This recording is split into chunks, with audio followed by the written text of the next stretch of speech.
evening, guys. Good to see you again, Alan. Likewise. Let's see, we have CR in the house. Food Forest Permaculture. Howie is in the house, or was.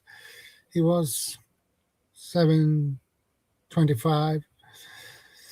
I see And Guardian. you. Guardian's Yeah, there. I'm Guardian too. Good to see you. And CR. And Andy Walker on your side. Diana in the house too. Good to see you. And there we have Mark. Hello. What's up, Alan? How you doing, mate? How you doing? Pretty good, pretty good. Finally got the sun And to come out Purple today, Ale in the and now I'm house, sitting here on a too. live Good to see stream. you. Yeah. Good to see you again, Mark. You too, man. What happened last week? I went out to change my freeze dry stuff. I come back and you were gone. I'm like, I had to difficulties, or end earlier because I had to yeah, stuff pick to up do. my wife. There you go. Okay. I didn't know. I was like, I should go back and watch and find out what the heck happened. I'm like, yeah, I'll just do something else.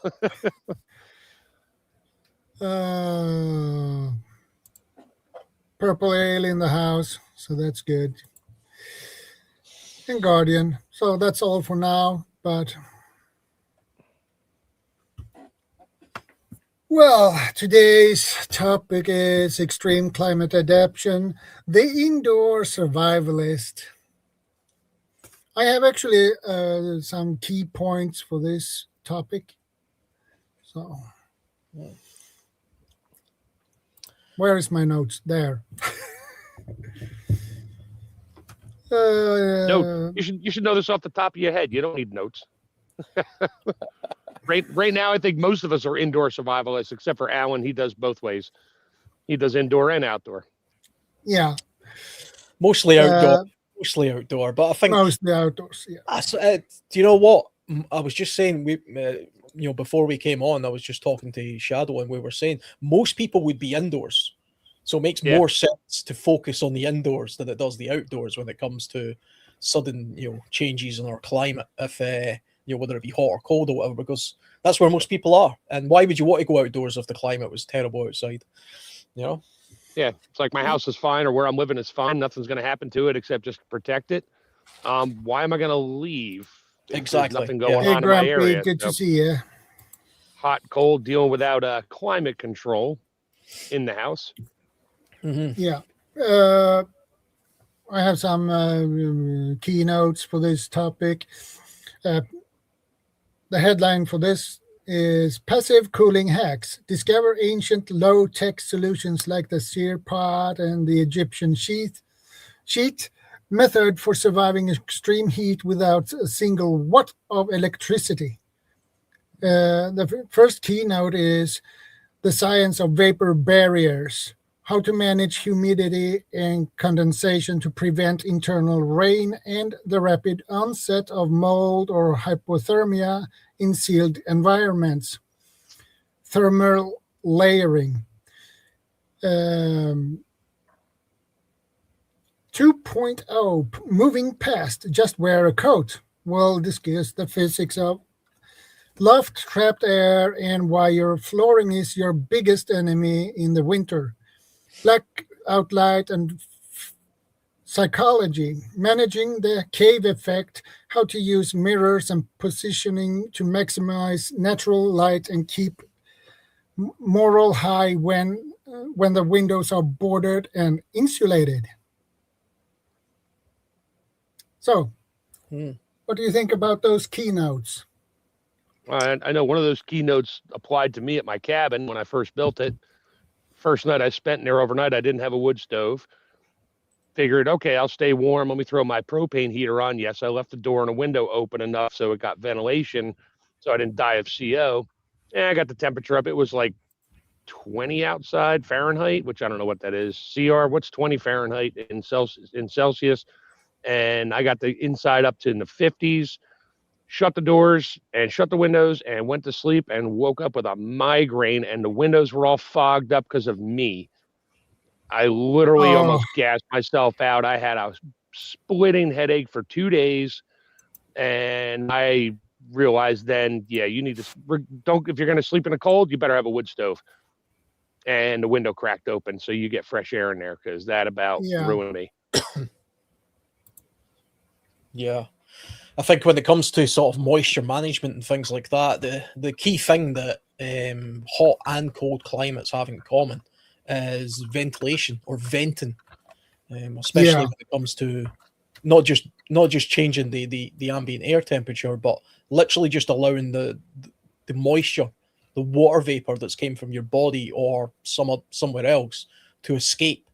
Because a damp cold is worse than just about any kind of normal dry air cold you can feel, because damp cold lingers, it clings to you, and it causes lots of other problems.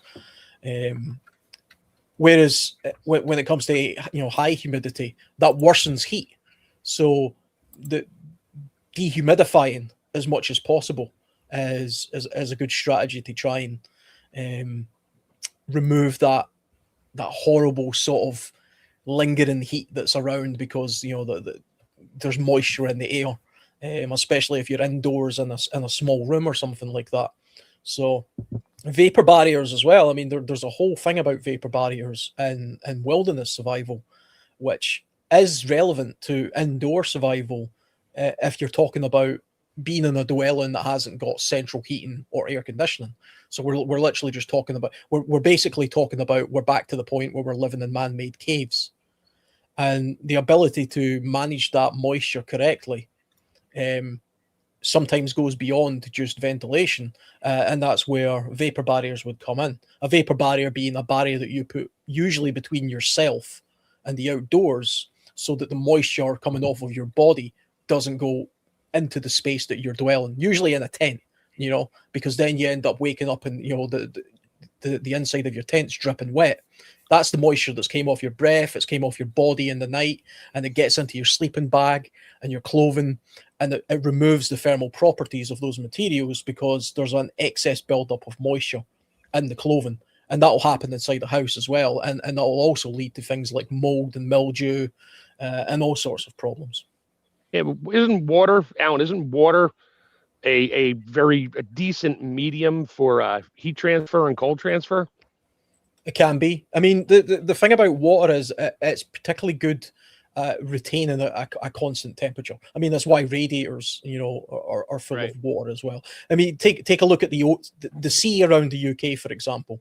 Everybody knows that the UK, it's a relatively mild climate, but it can be well below zero in the winter, and it can be 30 degrees Celsius, in real numbers, in the summer, which is quite hot. However, the temperature of the ocean around the UK is pretty much a continuous 12 degrees Celsius.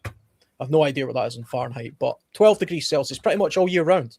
It might change a little bit based, about a foot down, based on like direct sunlight and stuff, but otherwise it doesn't really change, because water, like you say, is a fantastic, has fantastic ability of retaining a relatively constant temperature. But moisture is quite different. I know a friend of mine that had he had an indoor greenhouse, hydroponic. It was really some high-tech stuff. He just had a fan, and he had and I forget what it's called, but it was like this giant wall of some kind of fibrous material that water was constantly running down. The fans were blowing through it. So it kept the humidity up in the building, in the greenhouse, but it also cooled it in the summertime, because it'd be 100+ degrees Fahrenheit outside, which is hot.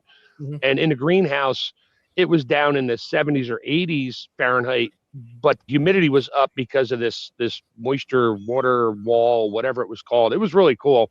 I mean, no pun intended. But you can use water. I mean, like you go to some of these amusement parks, and you're all standing in the cattle corral waiting for the roller coaster. They have these fans that have these high pressure misters that blow misted water into the fan. So when the water hits you, it cools you. Mm-hmm. Even though it's stupid hot outside, you feel good when that mist blows on you, and then the air blows across it, because of the evaporation cools it really quick. Oh, that's it. It's called some kind of an evaporative, some kind of climate. Yeah, wall. I've actually seen them use that in Turkey. I've been to Turkey before, and I've sat in like an outdoor terrace, and they've had these like water vapor misting fans above you. And it really is. You can really feel the temperature. Yeah, it's like difference. outdoor air conditioning, and the only energy is for the fan, and I guess the compressor or whatever to inject that water mist into the fan. You can't just use a garden hose. I mean, it's a high pressure, super fine mist of water, which it settles on you, but then wind blows on you, and the evaporative cooling off of that is great. Yeah, I mean, there's actually a very common technique they use in India, which is millennia old, which all they simply do is they wet a sheet.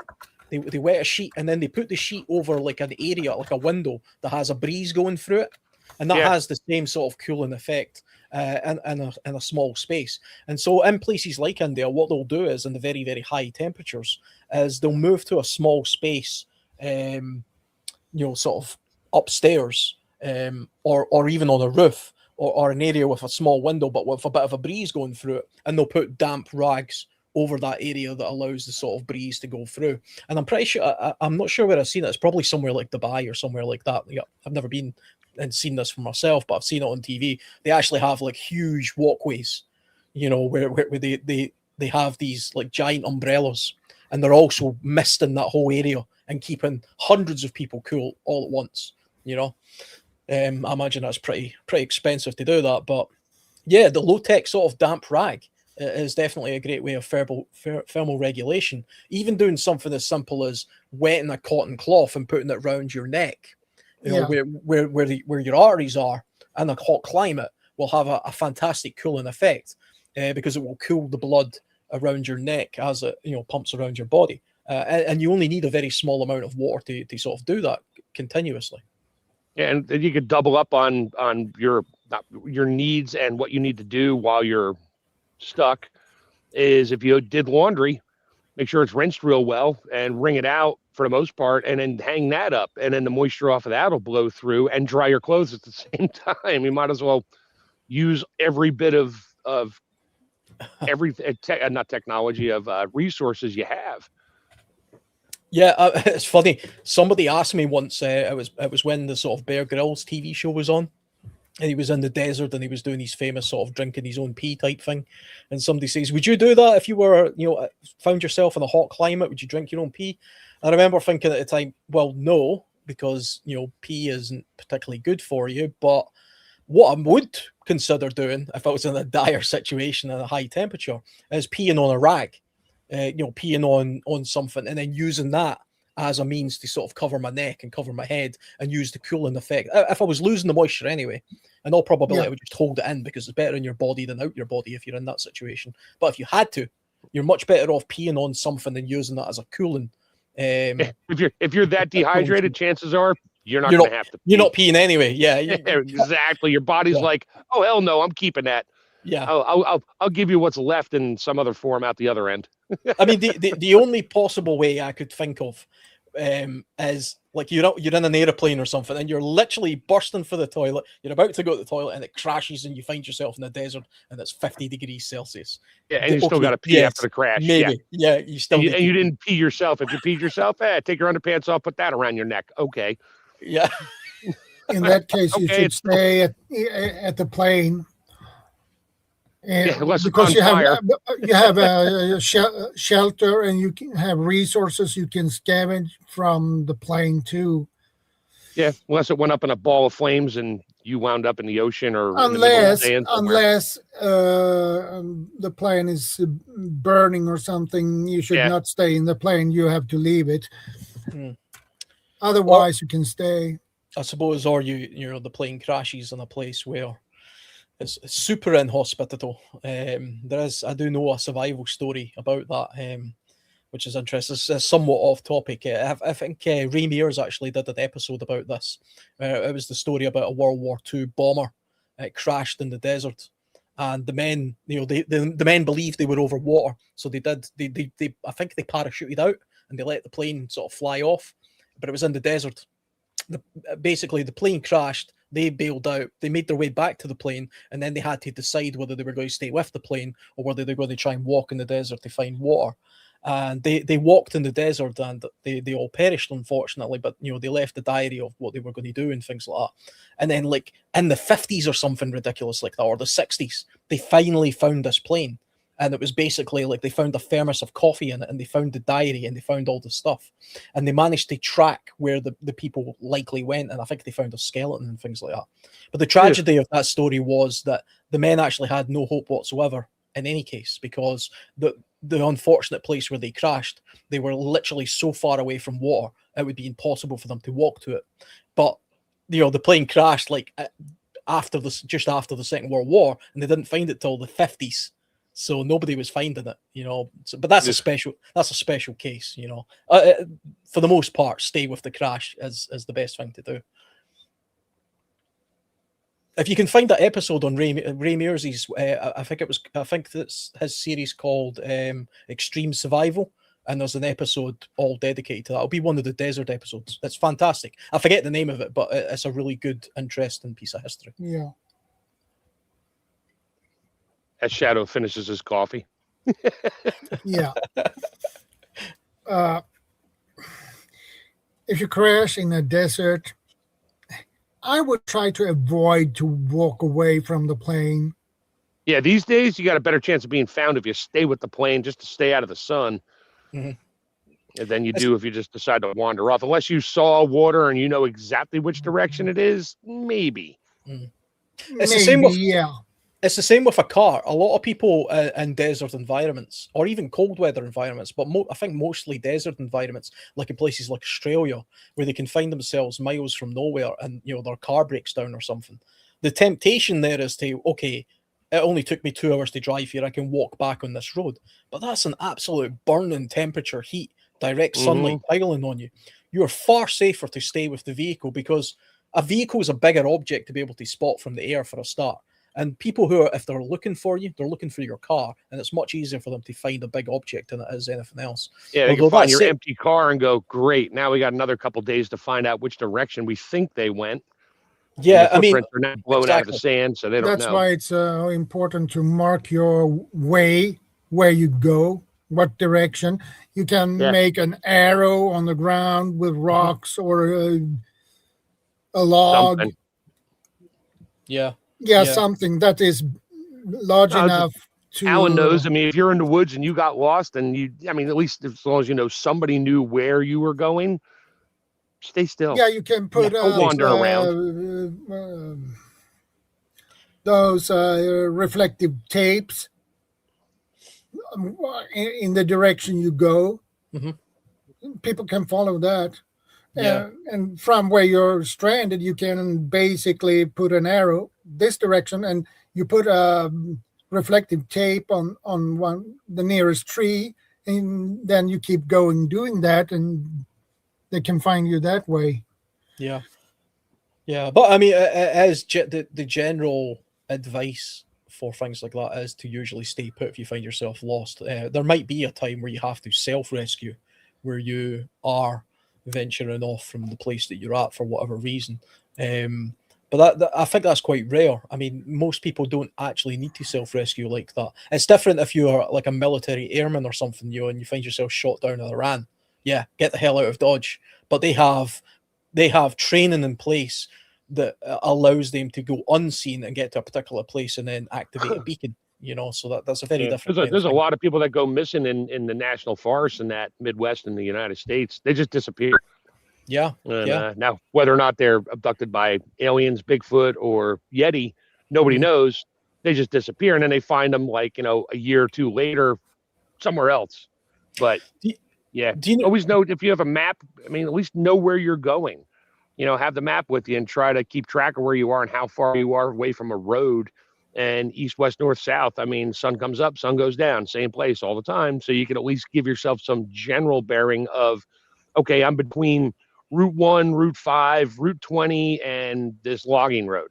So if I walk in any direction in a perfectly straight line, even if it's diagonal, you're going to wind up at a road somewhere or some kind of a path that is there, and then you can follow that, assuming you have enough supplies to get you there. Yeah, I mean, it's actually, I know we're slightly off topic here, but it's kind of interesting anyway. But yeah, it's actually very difficult to walk in a straight line without a compass in the wilderness Yep. environment. A lot of people don't realize this, but if you try to walk in a straight line in a place without a very distant feature to follow on the horizon, like say you're in a woodland, for example, your dominant foot that you lead off on, you're likely to travel basically in a circle. A very Yeah. slow circle, and you'll eventually come right back round to where you left off. And it's a natural thing. You don't know you're doing it. That's why compasses are incredibly important. For Compasses, or if you have something like a roll of that colored tape for contractors with you, you hang a piece of tape where you start, you walk in a direction, you hang another piece of tape, then you walk a little further. As long as you can keep seeing two of them, you're going to maintain your straight line. So yeah, we're getting way off topic here. Yeah, no, I remember Bob mentioning this as well. Just because we're talking about it, I may as well show it. But it's Bob was talking about this and blaze tape. Yep. It's fantastic stuff. It's cheap. Yeah. It's really cheap. Super You buy it at the big box store for lumber and that. And yeah, it's for marking off areas or tying on stuff, and it's just super cheap. It rips easy. If you got to pop a piece off, you don't need scissors or a knife. Yeah, and you can tie it on and it won't go anywhere for a while. I mean, it's waterproof, it's high visibility, it's not adhesive, so you just tie it on things, like you say, dirt cheap. Yep. But yeah, good stuff. Guardian Gardening says, do exactly what the desert tribes do for water. Spend a little time studying Arabian survival techniques. Yeah. I don't know what they are, but sounds like a good idea. I just don't plan on going into anywhere that's desert style ever. Well, but you can apply their techniques in your own country too. Yeah. Okay. Yeah. I mean, one of the techniques that we could employ in our own household, like we're talking about indoor type survival here when it comes to climatic change, is something just as simple as sort of loose fitting clothes. Light, loose fitting clothing in a hot environment can really make a big difference, especially if you're wearing something like cotton or linen, white cotton or linen. That sort of you look like a bit of a hippie. But there's a reason. If you look at these Middle Eastern countries, a lot of people have these long sort of white gowns and cloth and things like that. And people think, Christ, they must be boiling in that thing. No, They're not. It's the exact opposite, in fact. It's actually a very good cooling strategy, shorts, a tight t-shirt, and sneakers is not really a good option because you're going to lose so much humidity out of your skin, especially in the exposed areas where the wind blows against it and you're sweating. Yeah, you're gonna dehydrate really quick. And go for light colors as well. You don't really want black. You don't want anything like that. The lighter the better. In a lot of these kind of environments, or even, I mean, even if you're just indoors, if you're in a prolonged period of a particularly strong summer, walking around in lighter clothing, will go a long way to keeping you a little bit cooler. Yeah, some summers we have at least over 30 degrees Celsius here. And that's horrible. And I have most times when it's really hot outside, we have at least 34 degrees in the apartment. That's terrible. I can't do heat.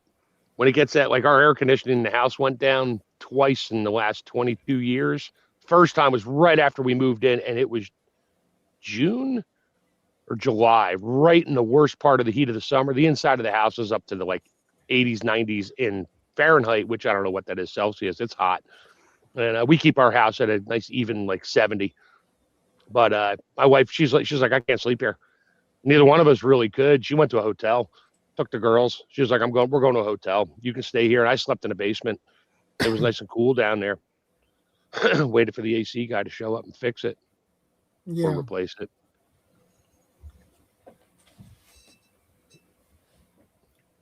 That's horrible when you have, one summer we had 34 degrees in the apartment, and that was horrible. Yeah, it's like you couldn't be Fahrenheit. outside, you couldn't be inside.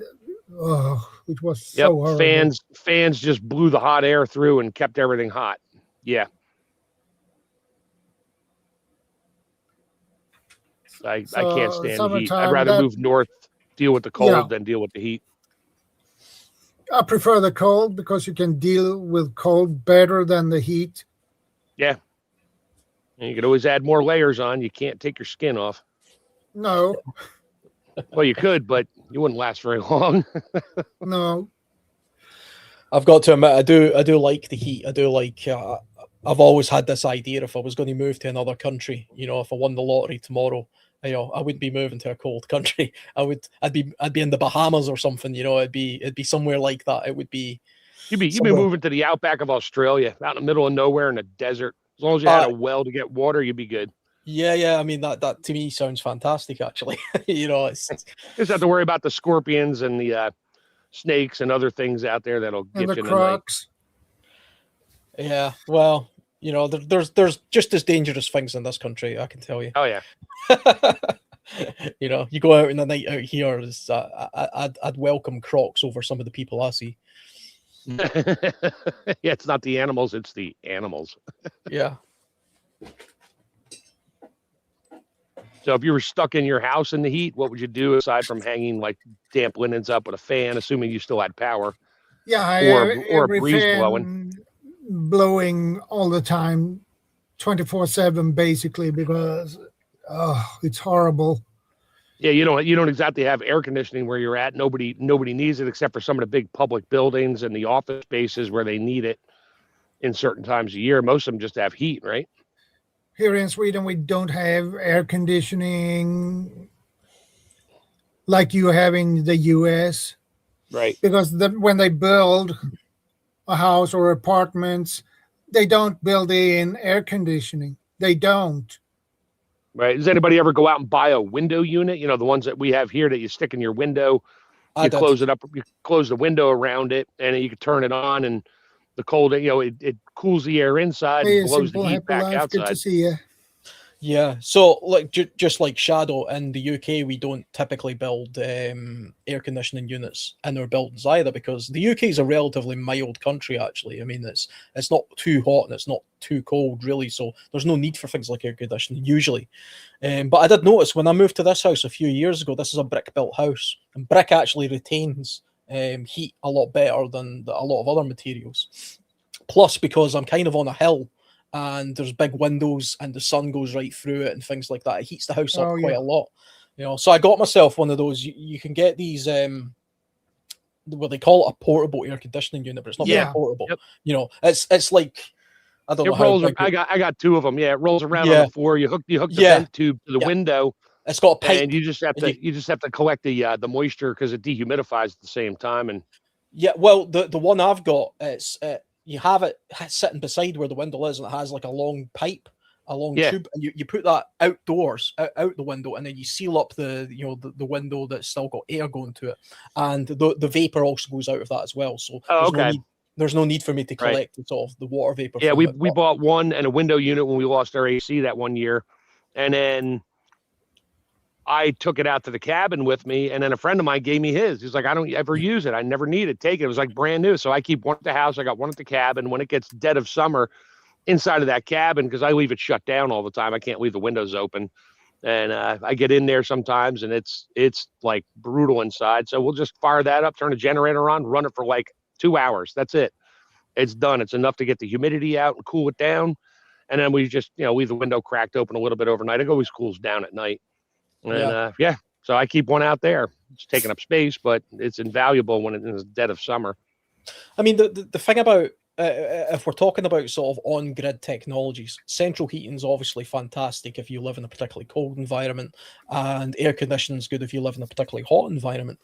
But I mean, if we're talking about it from a survival situation, I suppose for some reason the grid is completely down, and it could actually be because very high temperatures or very low temperatures can cause the grid to go down. Yep. And so, there's a period of time where you have nothing at all, and how can we get around that situation? And the interesting thing about cold and heat is, they're kind of they're literally opposites, but in a lot of ways, the livability, the way that you adapt your livability to deal with both those things is very similar. It's simply a case of sometimes moving to a room that is more suited to cooler climates or warmer climates. So if you're looking for a cooler place, you're going to want to go as far down as possible. So if you've got a basement, that's going to be the coolest place in your house, or the ground floor, and sort of work your way up. And of course, the reverse will be, if you're looking for the hottest place, you would move around there. But I mean, having a centralized zone, a single room that you can control the climate better, is always going to be a good idea. I mean, I know a lot of people talk about tents in their living room and things like that, but I mean, in reality, for the most part, you can probably get away with just one room. Like if you've got a box room, a smallish room with a smallish window, it's far easier for you and a small family to control the climate of that room than it would be a big tent in a bigger room, to my mind. And you can do things like, there's universal things you can do, like having thick blackout curtains. I've got blackout curtains in this room, and they're thick, but they're equally as good at retaining the heat in this room in the winter, but also blocking out the sunlight, preventing the room heating up throughout the day. And having good loft insulation also works the exact same way. It doesn't just keep the heat in, it also insulates the house from the sun beating down on the roof and heating up the entire building. So you can adapt your household with a few simple measures to create a microclimate within a small space.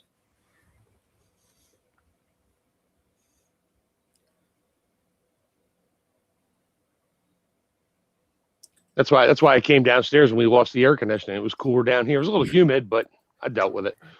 Wife can't. Kids can't. Yeah. And the problem we have here in my apartment on wintertime, the temperature drops really in this apartment. So yeah, what kind of heat do you have? You guys are on oil or gas or electric heat? No, we have.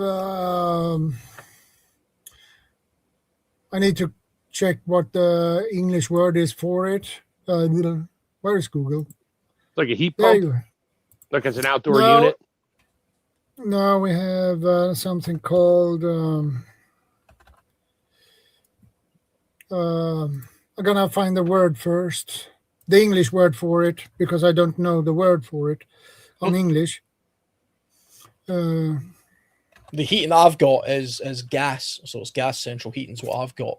That's what we have. Well, I have a heat pump because my climate allows for a heat pump. Is basically an air conditioner, outdoor air conditioning unit that in the summertime it blows the hot air outside and the cold air in, and then in the wintertime it reverses. So it blows instead of it compressing the gas to the outside to lose the heat, and when it evaporates, it does it to the inside. So it's kind of good. And the one I got is from Bosch. It's from Germany. And that thing it'll work down to 5 degrees Fahrenheit, which is like 20 below Celsius. Those standard ones they've had around here forever only go down to about 20 degrees Fahrenheit, which mine just saves a ton of energy. And then when it gets too cold, if it can't keep up, the computer knows it and it just fires up the gas furnace, which I think that thing's only fired up maybe 3 times in the last 10 years.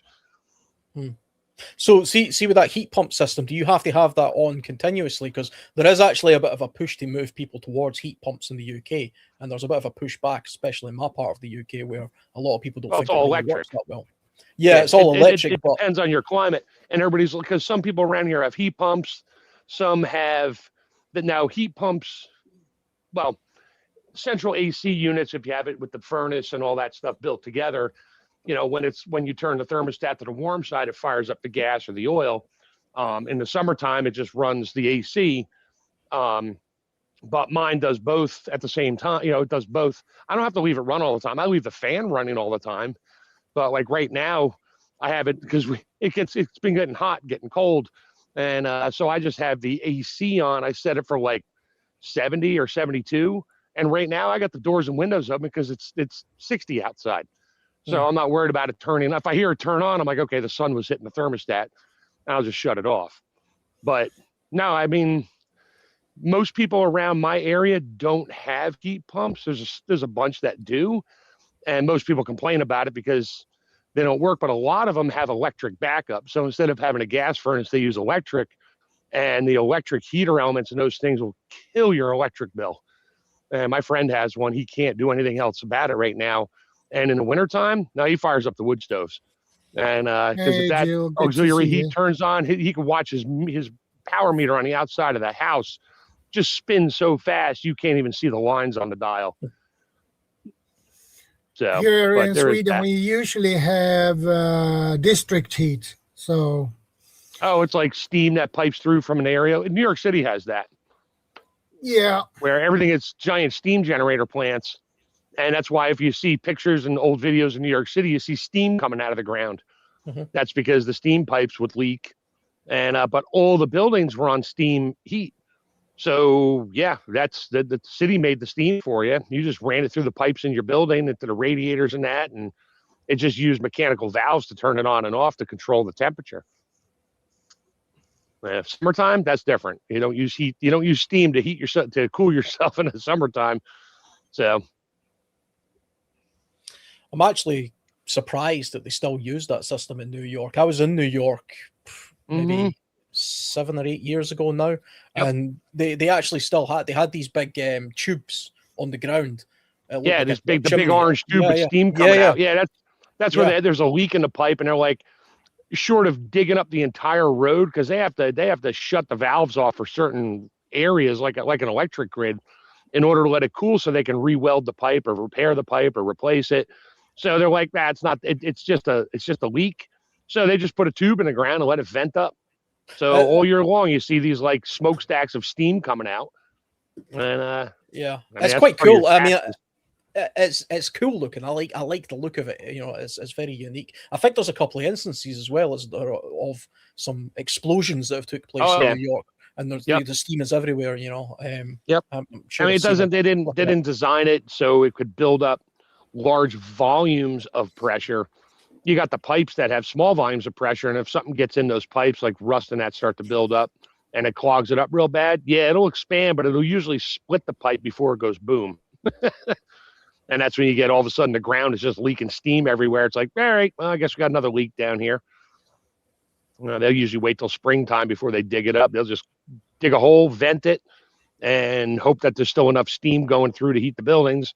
And then in the spring, when they can shut the steam down, shut the volume down, because they can never shut it all the way off. It has to stay running, or the pipes will corrode, because they add additives to it and stuff to keep it from rotting the pipes out.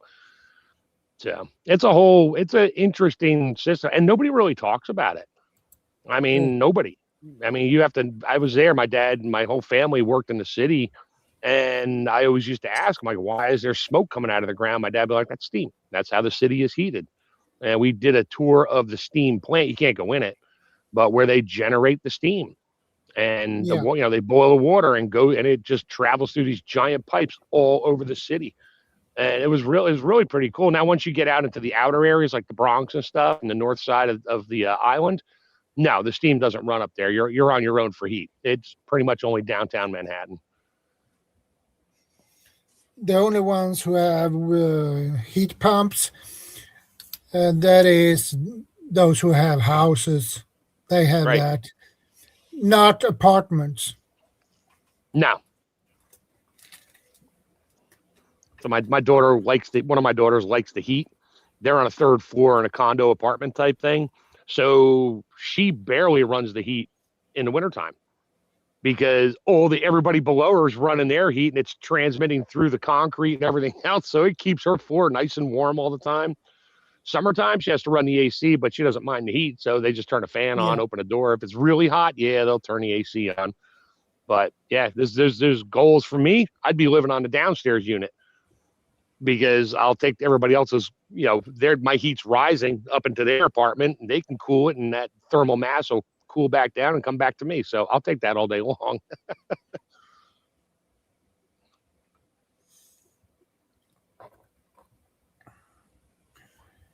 But they will change. Change here, redoing the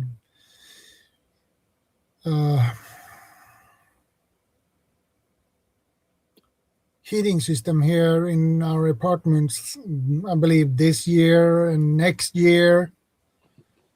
So the What are they temperature will upgrading it? stay, Upgrading it to make it more upgraded. efficient? So yeah, so the temperature will be more even than it is now. So Right. And you probably have like one room that's always warm and the other rooms that are always cool.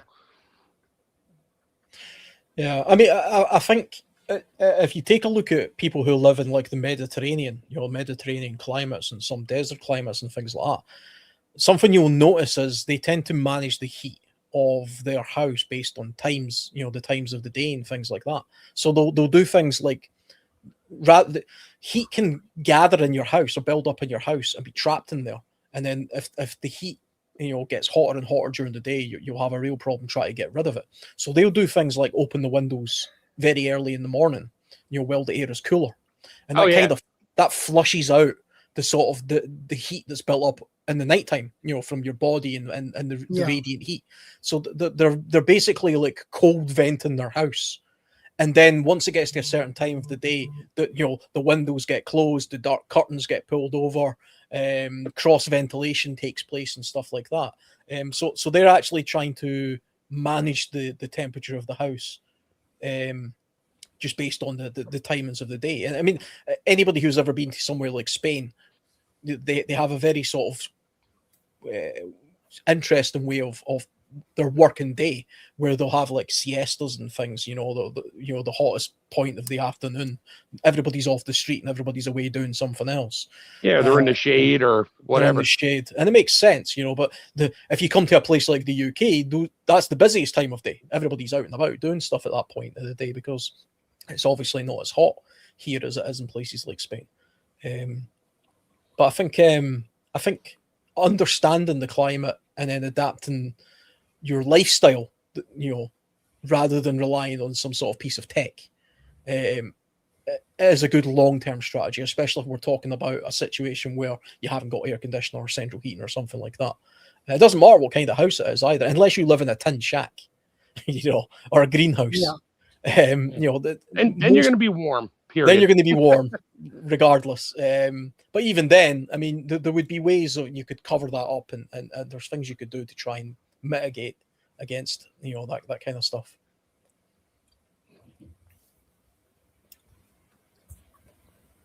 I know actually in the UK, one of the biggest mistakes that a lot of people have is when it gets on the very rare occasion where we have a hot summer, people open all their windows in their house, literally every window, and they just leave them open all day. And then they can't sleep at night and they wonder, it's too bloody hot. Well, yeah, because you've left the window open all day. Now all the hot air is in the house. If you just close the windows and shut the curtains, it would be cooler in the house than it would be outside, and you would have a comfortable night's sleep. But the instinct for us, because people aren't used to it, is, oh, it's kind of hot in here, I'll open the window.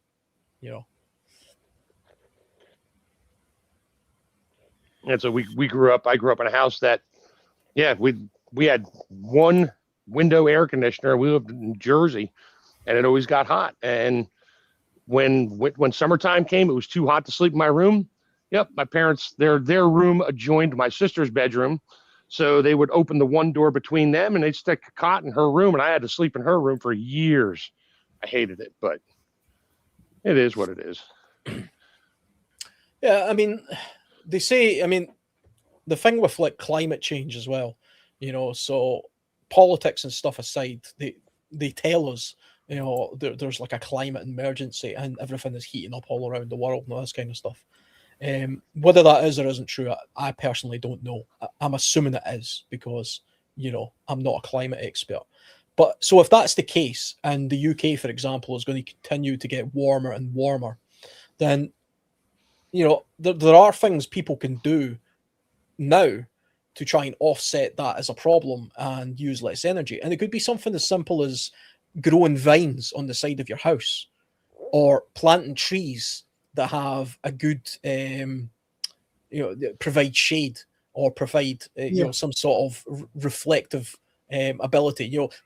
Reflecting solar radiation away from the place where you're living is always a good idea. Again, in these very hot countries, you'll notice a lot of them are painted white, You know, they Yeah. have white walls and even sometimes white roofs and things like that. Or anybody who has, you know, ever watched Star Wars where you see the white buildings and that kind of stuff. Well, that's because it's reflecting the solar radiation away from the surface, you know, and it's lowering the surface temperature to reduce the indoor heat. And in places like the UK where we have old houses, Hey, Mike. you could potentially do that in order to, you know, see the long term climate heating up. Good evening. What's up, Good Mike? evening, Mike. Hello, hello. How are we all doing? Yeah, around here, everybody has a different color roof, you know, based on what they want, what they like. My roof I just had put on it's very, very light gray. So in the summertime, it reflects the heat off. In the wintertime, the snow's usually on it, so it doesn't matter.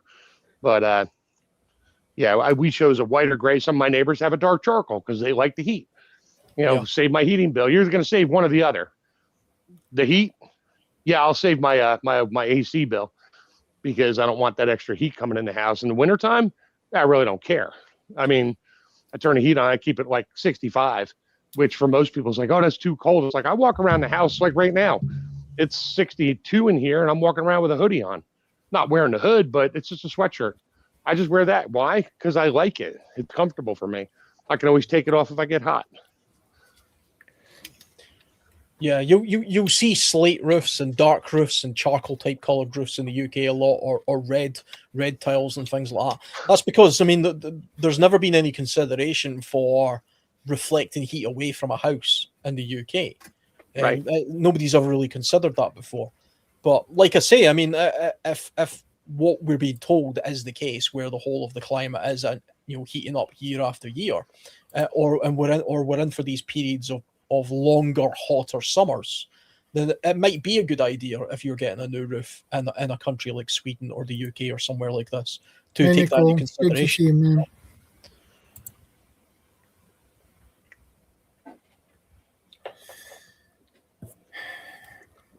I got my microphone fixed, Mike. Yeah. I was meant to be on Mike's podcast the other day, and literally 2 minutes before it started, I realised I didn't have this tiny little thing to plug on the end I've of got my a drawer microphone. with about 3 of them in. Well, I've got about 6 now because I ordered a bunch from Amazon and they came yesterday, and you know, I've went from just having one to having none. It's kind of embarrassing because, you know, I studied audio engineer and I've got a room full of audio equipment, and I couldn't find this bloody little one piece that you know, makes the headphones work. Yeah, now when you have the new ones, you will find that one you're missing. Yeah, I still can't find it. It's in here somewhere. You know, it wasn't the microphone; it was the headphones. Sorry. You know, I probably sound better these days because I was talking into my computer for the longest time. Now I got a set of headphones with a mic on it, and I can flip the mic up and it goes on mute. It's almost like you're inside me, Mike. Mike, eat the fish. I used to like being able to hear all the random crickets and stuff when you were out on your porch or whatever. Yeah, well, sorry, I'll take it off and go out there in a little bit. The birds are quiet right now because it's the middle of the day. As soon as it gets a little later, oh yeah, all the birds and everybody start going at it, and raccoons are chewing their acorns and that. Good times. So speaking of the weather, the extreme weather, did you happen to see my video on El Nino, Super El Nino? That's the video I did recently. It's going to be a big thing, apparently. Yeah, so I mean, I hadn't heard about this at all until somebody had commented it on one of my lives. I was like, every time somebody comments something random, I'm like, oh, that sounds like a rabbit hole I can dive down that I've not already been down. And it genuinely was. And it's the first thing since starting prepping. I've been prepping for what, 10, 15 years. It's the first thing since starting prepping that has got me more worried than CMEs. And because it's a genuine threat kind of thing. And it's the combination of that and a defunct power grid that just spells recipe for disaster to me. 40-degree summers, we just can't handle it in the UK.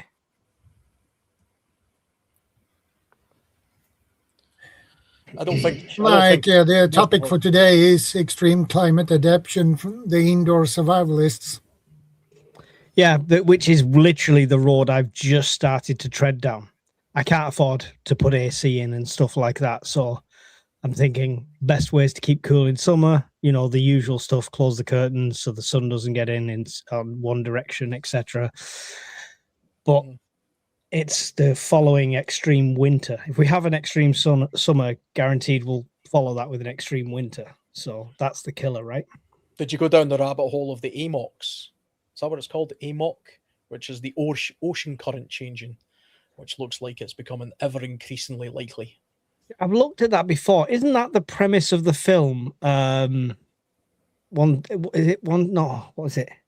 The Day After Tomorrow. Yeah, that's a sort of crazy version of it, but that's like an extremely sped up version of it. Yeah. Everything I read about that feels like it's a threat to my great grandchildren, not to me. You know what I mean? It's that kind of don't use aerosols. We're gonna kill the earth in 300 years. Don't give a shit. I'll be dead. Well, it's more a case of, that warm, the kind of climate we get in the UK is very odd, actually, given our latitude in the world. We should have bloody polar bears where we live, but we don't. I think we're sort of on the same, is it the latitude of like Nova Scotia or somewhere like that? It should be very, very cold here, but it isn't. It's quite mild all year round, and that's because of that ocean current. If that was to suddenly change direction, Europe would be pretty cold, but the UK would be unbearably cold. So interesting. I remember going down that rabbit hole once. And Mike, as well, you were just saying about air conditioning, about not just before you came on. I was just saying last year I bought an air conditioning unit from Lidl. It's one of the little stand-up ones. I think Brian's got one in his shed. Yeah, they're good. They're actually it's good for one room. It's good for like a bedroom. It's literally just a pipe that sort of goes out your window, and then you seal up the window. It comes with a thing that you Velcro to your window, so you can. How much was it though? Because if it's more than a tenner, it's beyond my budget. You know what? I think it was about 70 quid, but to be honest, it's worth it. I'll just sweat. Oh dear. Cheaper to get somebody to come and get the palm leaves and just do that. Vanessa has a question, actually. What is the UK temps from your west coast versus east coast? I think the fluctuation in temperature is not dramatic between the two because the UK is not that big. It's not a huge, massive difference. I think the wind chill makes a massive difference, which coast you're on and stuff like that more than anything. But I've seen really bad winters in the northwest and nothing in the northeast. I've seen really bad winters in the northeast and not much in the northwest. So it's very 6 and 2 3s. I mean, same further north, Alan, do you think? Well, pretty much, but in Scotland, it's typically, most of the wind of the UK is a westerly, so most of our westerly wind comes from that direction, and there's a larger ocean to that side. So the west coast of Scotland is typically wetter and windier than the east coast of Scotland. I live closer to the east than I do the west, where I am closer to Edinburgh than I am Glasgow. So we typically get slightly milder temperatures, and it's not as wet as it is, or as windy as it is, than it would be if I lived sort of west of Glasgow, for example. And obviously the Highlands are separate. They've got a bit of altitude, so you're always going to get snowfall and extremes of weather and things like that there as well. We kind of don't have that in the middle of England because the altitude is in the middle, like the Pennines running across kind of thing, not really per coast. Yeah, and Sweden as well. It's quite it's relatively, the seasons there. It's very hot in the summer, very cold in the winter. It's kind. There's no middle ground really, is there? It's typically hot or cold. I'm thinking, is that right?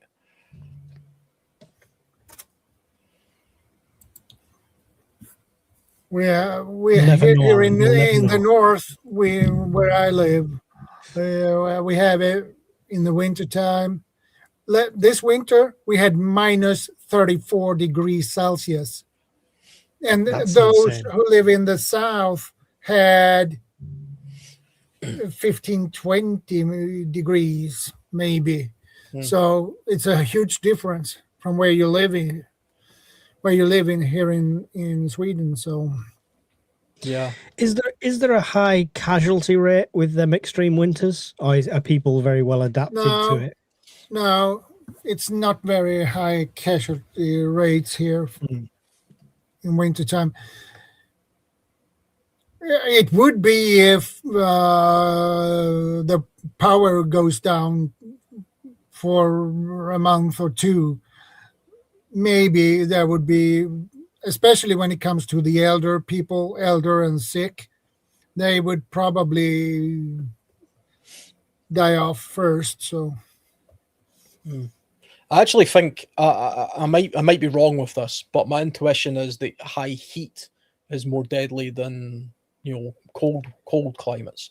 I think the heat probably kills more people in the world than the cold does. I mean, I suppose that's because more people live in hot countries, like India.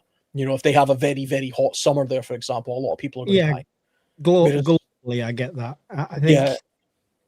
Yeah, I get the. I mean, even just from me thinking about it, it's easier to survive in a cold climate as a very hot climate. I think you're right to the degree of, as we are now, the high heat is harder to handle for us in the UK because we're not accustomed to it. We don't have AC throughout every building like they do in the States, just office blocks and stuff like that. I think if the power wasn't on, if there were power cuts alongside that, then the cold becomes 10 times more deadlier than the heat. In the States, we get both sides. So in the wintertime, you have the elderly and the infirmed in their own homes that didn't turn the heat up or couldn't afford the heat or something. Nobody knows.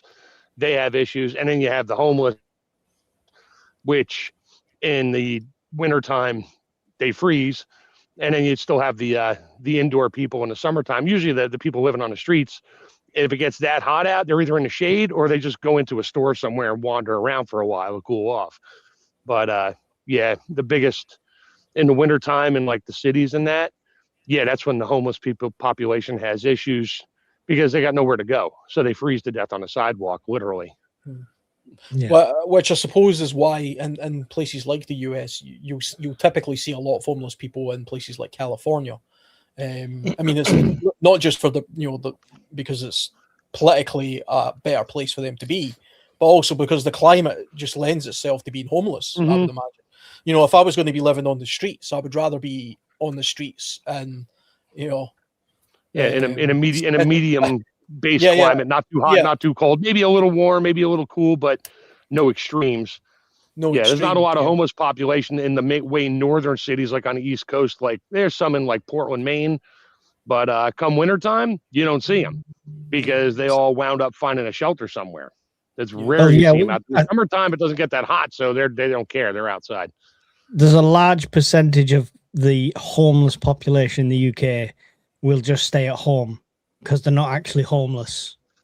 They're just street beggars that have houses and pretend to be homeless. I've seen them set up in Manchester. Yeah, we got that too.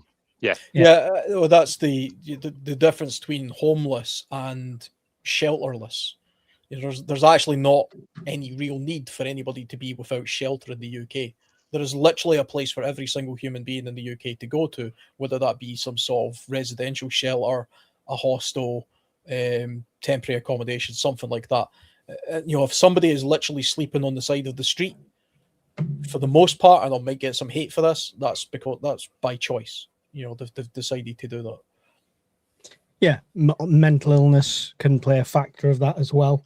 I mean, I've been on the street for only 10 days, I think it was at the time, and pride was the reason I was there, which sounds ironic that you wouldn't think you'd be proud and be homeless, but it was to not asking to couch surf at people's houses and stuff like that, and not asking for help, which made me homeless. Yeah. I mean, it's like they say you're only a few paychecks away from potentially being homeless or finding yourself, literally last week's.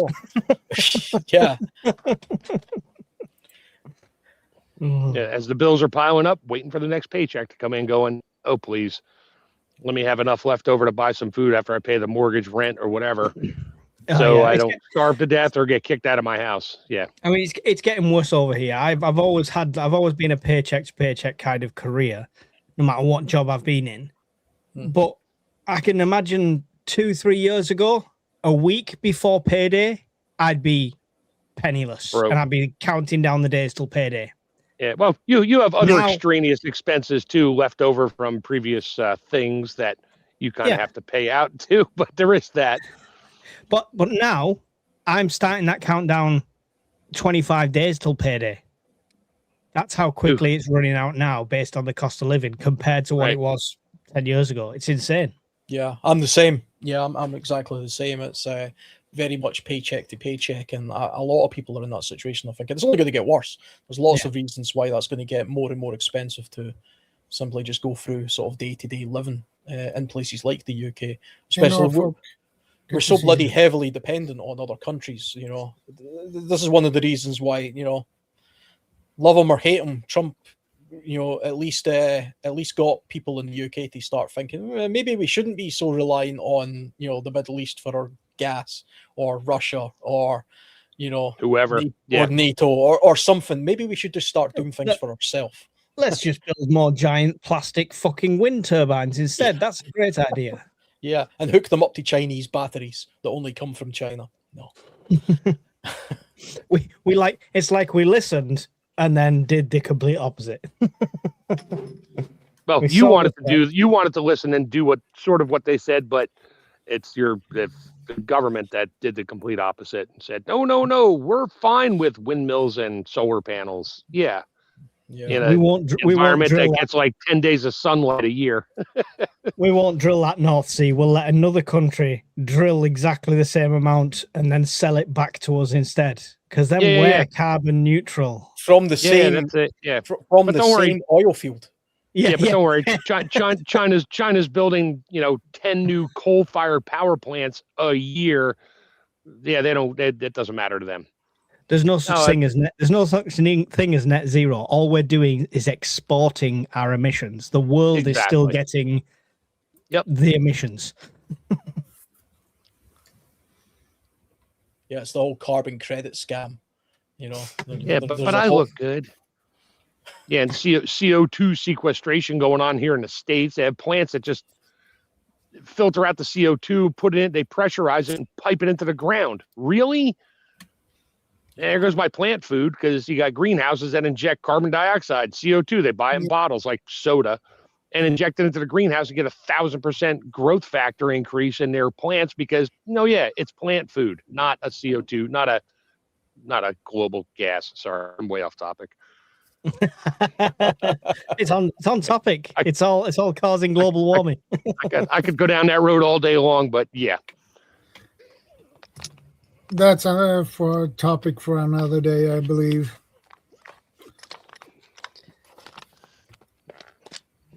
So, what have I missed? Top tips wise, what are we saying? Let's see. We were in the desert, not leaving an airplane when it crashes, so you don't die. We're walking straight lines in the woods. Yeah, that's about it. Yeah. Okay. Nothing really related to what Shadow sort of was pointing us towards, which I think was vapor barriers and moisture management, and I can't remember the other one.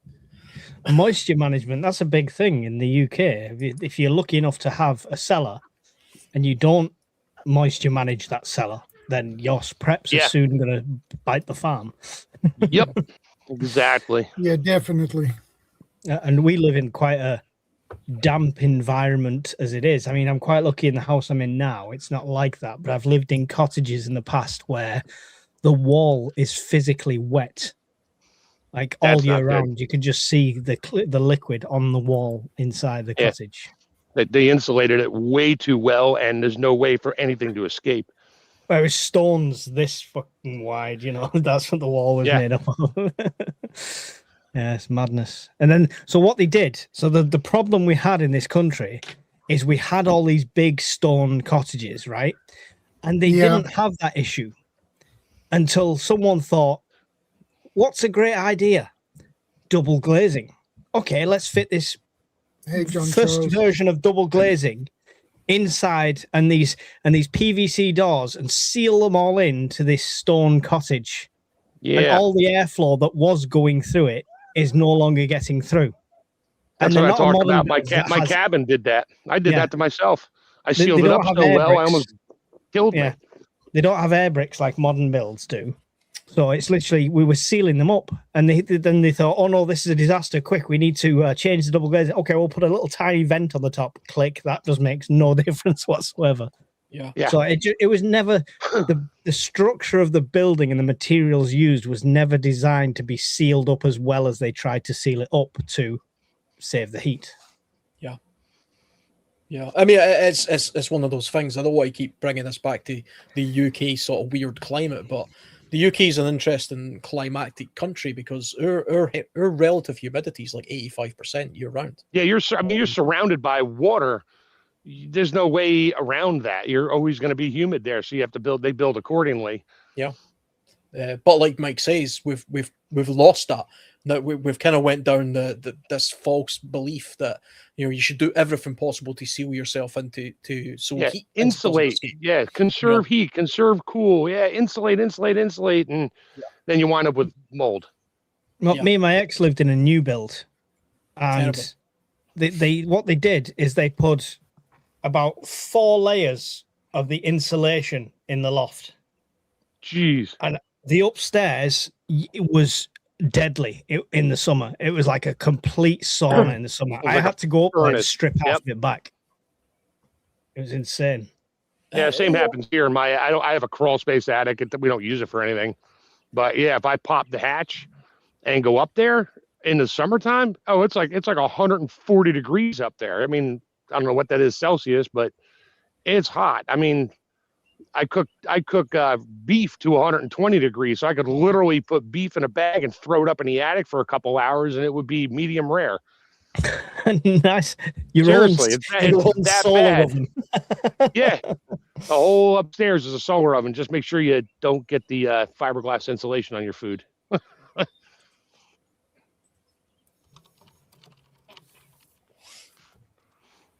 I just had my roof redone 3-4 years ago, and they put in better vent caps along the peak of the roof, because the ones I had there were just they shingled over the peak. There was like this, they left this wooden gap in the sheathing.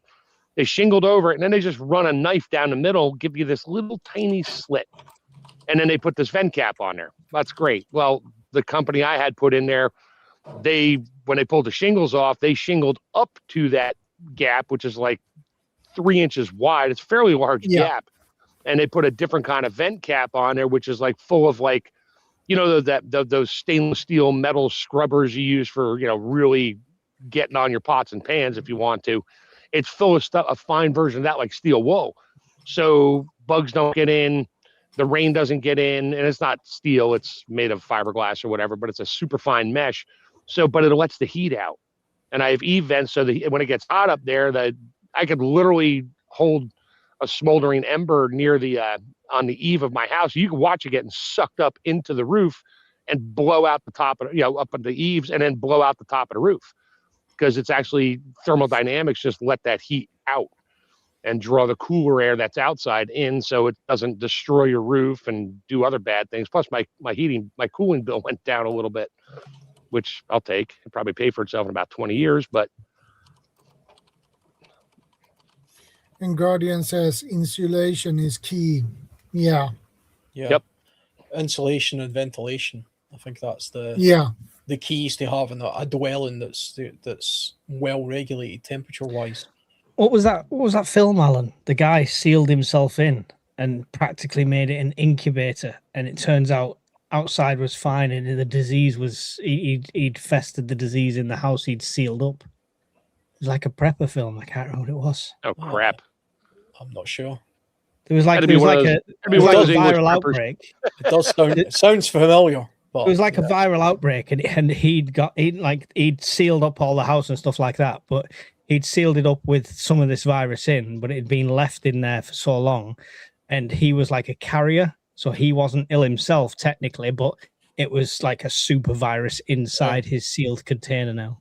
Oh, so he was contagious with it, and he was sick without knowing it. Yeah, I remember hearing that somewhere. Yeah, you could be sick and not have any symptoms. Yeah, sounds like remember that. sounds like the old C-19 situation. Yeah. That's what I'm thinking of. Yeah, that's it. Don't go to the beaches. Don't go outside. Don't go to the parks. It doesn't transmit outdoors. Only transmits indoors. But seal yourself in a building full of your family. That's the thing to do. And it doesn't transmit below a meter. So you can sit down at a table and you're okay. But anything above that and closer than 6 feet or 2 meters away, you're no, can't do that. Yeah. Guardian says if you're going to be indoors for a long time, please make sure you're already stacking indoor plants to increase available oxygen. Better to do so now rather than wait. Will help your health. Good point, Guardian. Never thought about that one before.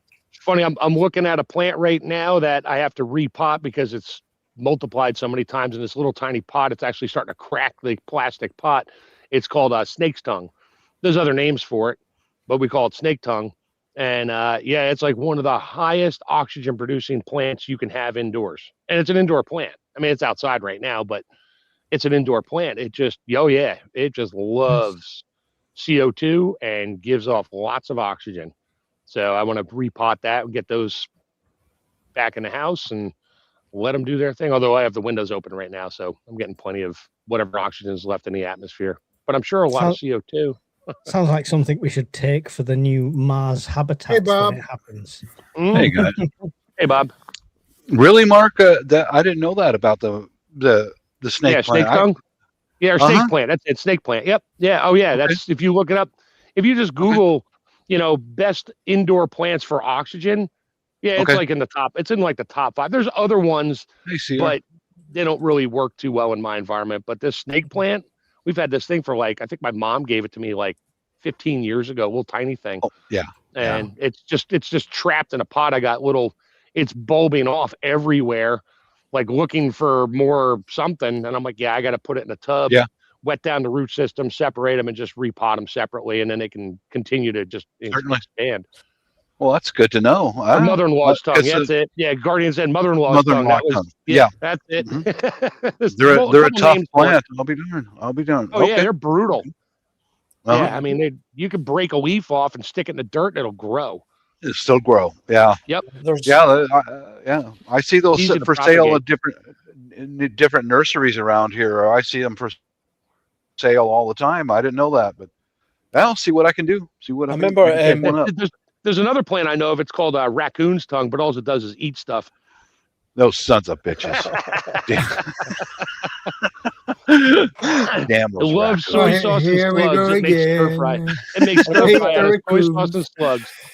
I remember several podcasts ago, Guardian actually mentioned that before, and I looked into it a little bit.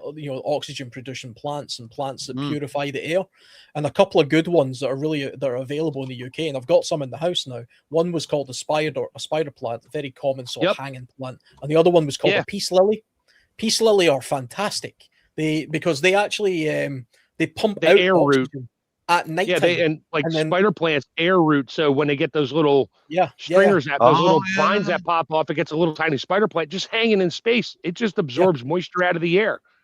Yeah, and then they can get out of hands. But you could clip those off, stick it in dirt, and have another one. I mean, we got rid of most of our spider plants because they were started to take over, and I couldn't keep up with it. I'm like, I'm done. I'd rather have the snake tongue or whatever it is here. Yeah, I've got a couple of big spider plants downstairs, but I've got a peace lily in my bedroom, and it's fantastic. I don't know if it works like a noticeable level, but based on what I was reading online after Guardian mentioned that before, it seems to be really good. And I don't know if you guys have got them. I don't know what it's really called. I call it a peace lily. If that's the common name, I don't know what its real name is. I'd need to look it up. Yeah, let me go take a look. It's got like a white flower. In fact, you know what? I'll get it because it's a show and tell show. I have one. I think I have a lily growing outside my house. It came with the house. It was planted a long time. It was still there. Let me take a look at it on Google. See what kind of snake tongue or. Oh Never crap! heard There's about 2 pots in here. snake tongue Oh before. jeez. Never heard about that plant. Oh yeah, there they are. Snake plant, spider plant. Okay, yeah. Yep. Weeping figs. Okay, that'll all right. That'll give me a winter project, guys. You know, something to drop in the house. I've already got about a half a dozen, maybe no fewer than half a dozen indoor plants, but the ones I'm look at most that. proud of. I just pulled my snake plant out of its pot. There's a slug in there. Where's my Really? cousins? Yep. Ah! Sons of bitches. That explains a couple pieces of the leaf that are like there's like chew holes in it. I know where the slugs are. Now I know Like it did that. I like that somebody just tuned in right then. There we when go. All your cameras are off, and Mark was saying, "I've just pulled my snake out." Oh, yeah, that's a wrong channel for that. All right, fine, whatever. No, I'll just Yeah, chill put- here. If you put some DPM on now, Alan, you'd be invisible. Amazing. yeah, But yeah, Or an spider, adaptive camouflage. Mhm. spider plants with the hanging thing that There they are. there Yeah, it is, and peace lily. peace I don't know lily. Okay. Don't know what its real name is. It has a big white flower. Yeah. I want to see your missus's face as you ran downstairs, grabbed them 2 plants out the front room, and just ran out again. She's like, Yeah. "What Yeah. the?" I was having problems breathing, honey. I needed oxygen. Yeah, I just need to grab a couple of plants. I'm on the internet with some randoms. We're talking Yeah, about yeah. breathing through the plants. Okay. my neighbor laughs at me all the time because I hate cutting grass. I just hate it, and it'll get long. It'll look like a field, and I'll eventually go out there and cut it. And he'll come outside of his front door holding his throat like he can't breathe because I just took all the oxygen away. Oh boy. Yeah. But Yeah, since I'll show you a couple of my house plants I'm very proud of. I've showed them on other channels. I think as well, having house plants. If you've got house plants in each of your rooms, I mean, that'll also go some way to managing the moisture content of the living space as well. You know, we were talking about that earlier. The plants are going to have an impact on that. You know, because it's they're consuming water, but also releasing it as well. I would imagine so. There could be sort of a bit of regulation going on there, as well as the oxygen they're putting into the space. Well, this thing is going to be fun to try to take apart. I got like 9 plants in a 6-inch by 6-inch pot, and they're all root bound together. Gah. Time to I can't have tub up plants with in my water and house, soak it. my apartment. For one reason, I have 2 cats that would eat the plants. Ah, yeah. Well, that sucks. Sorry, dude. Yeah, that sucks. There's probably a plant that you could get that the cat wouldn't like the taste of, you know, something that was Just get a cat plant and put it in the corner. Let the cat have that. He'll leave the other ones alone. He'll be stoned all the time.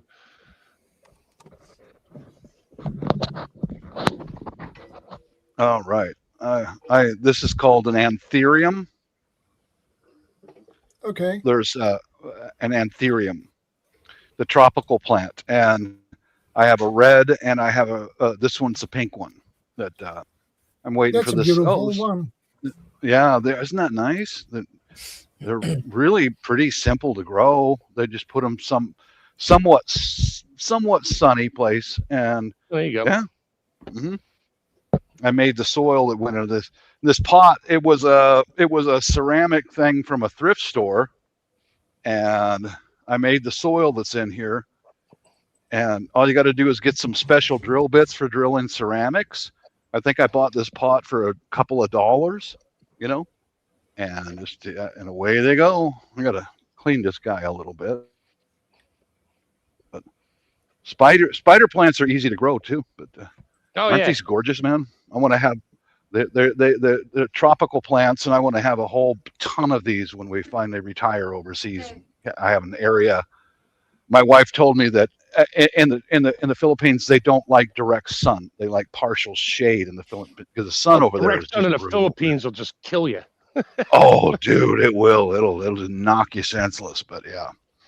All right, there's the end of my show and tell. So I'll be right back. Yeah.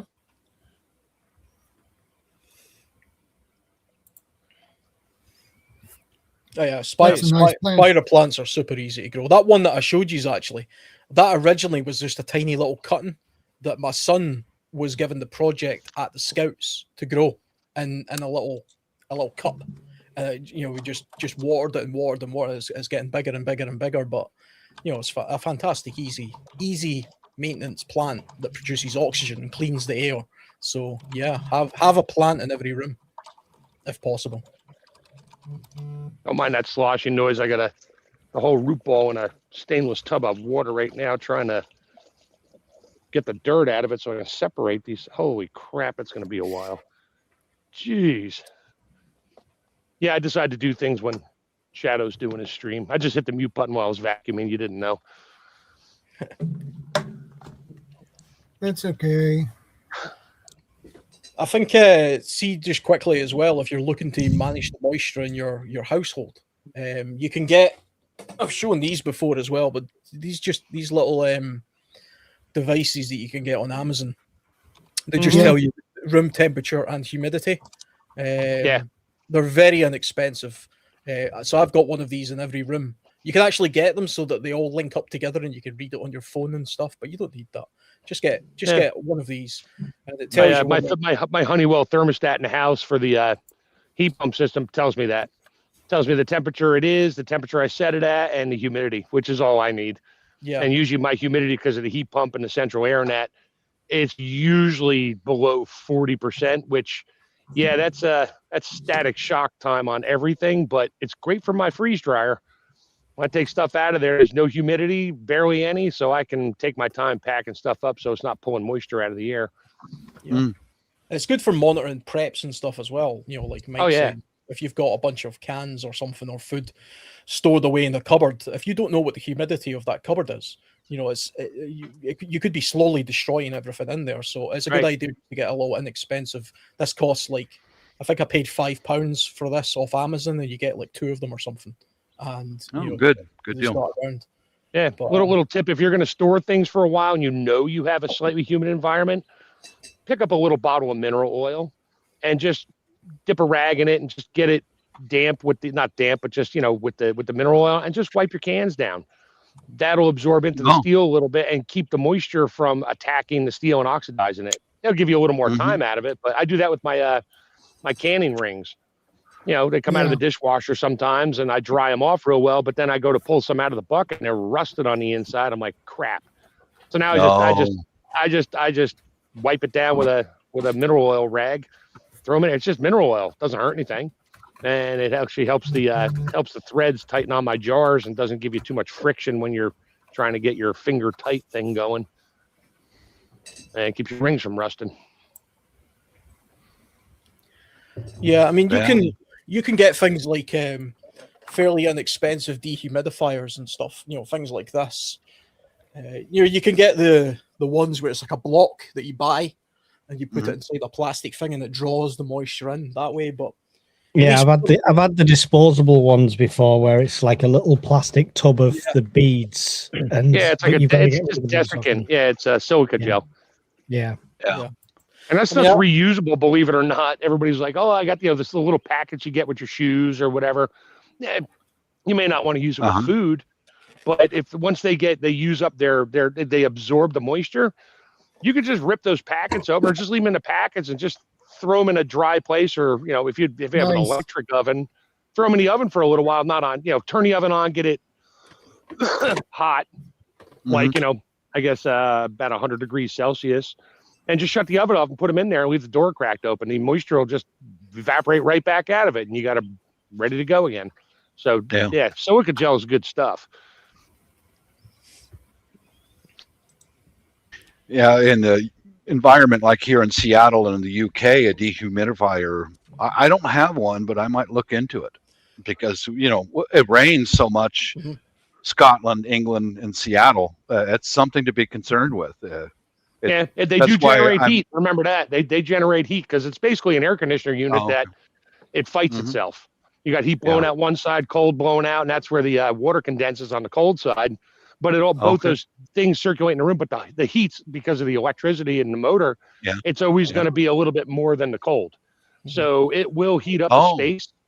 So yeah, just if you're going to use it in the basement, I mean, I have one I've used in the basement, and when our AC died out, and I just ran the drain tube right to the sump pump, and it got warm down there because that thing was running nonstop for like a week. That's a good thing. It warms up. Yeah. So I mean, if it's humid in the wintertime, sure, it'll help you heat your head. You're going to use the electricity anyway to dehumidify. You might as well get some heat out of it. Yeah, that might be something to look into for my garage space. But I didn't know that they generated a little bit of heat. Now that's a bonus. Yeah. Right. Yeah, for certain environments, absolutely, it's a bonus.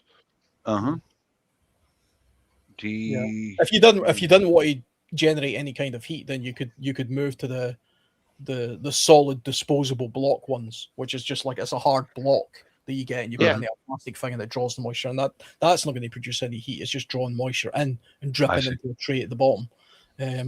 Those things are wild because after about a week or so, just sitting in your garage or wherever, it's just full of water. Yeah, it's like a horrible blue water as well because it's nasty looking. It's like and then you throw it out, but you could literally take it outside, dump it on a tray, get the water off it, let the sun dry it back out, put it back in a container, put it back inside. It's just silica gel. And I think there's antifungal stuff mixed in it too, so you might lose that property. But I'm on Amazon looking at different models here.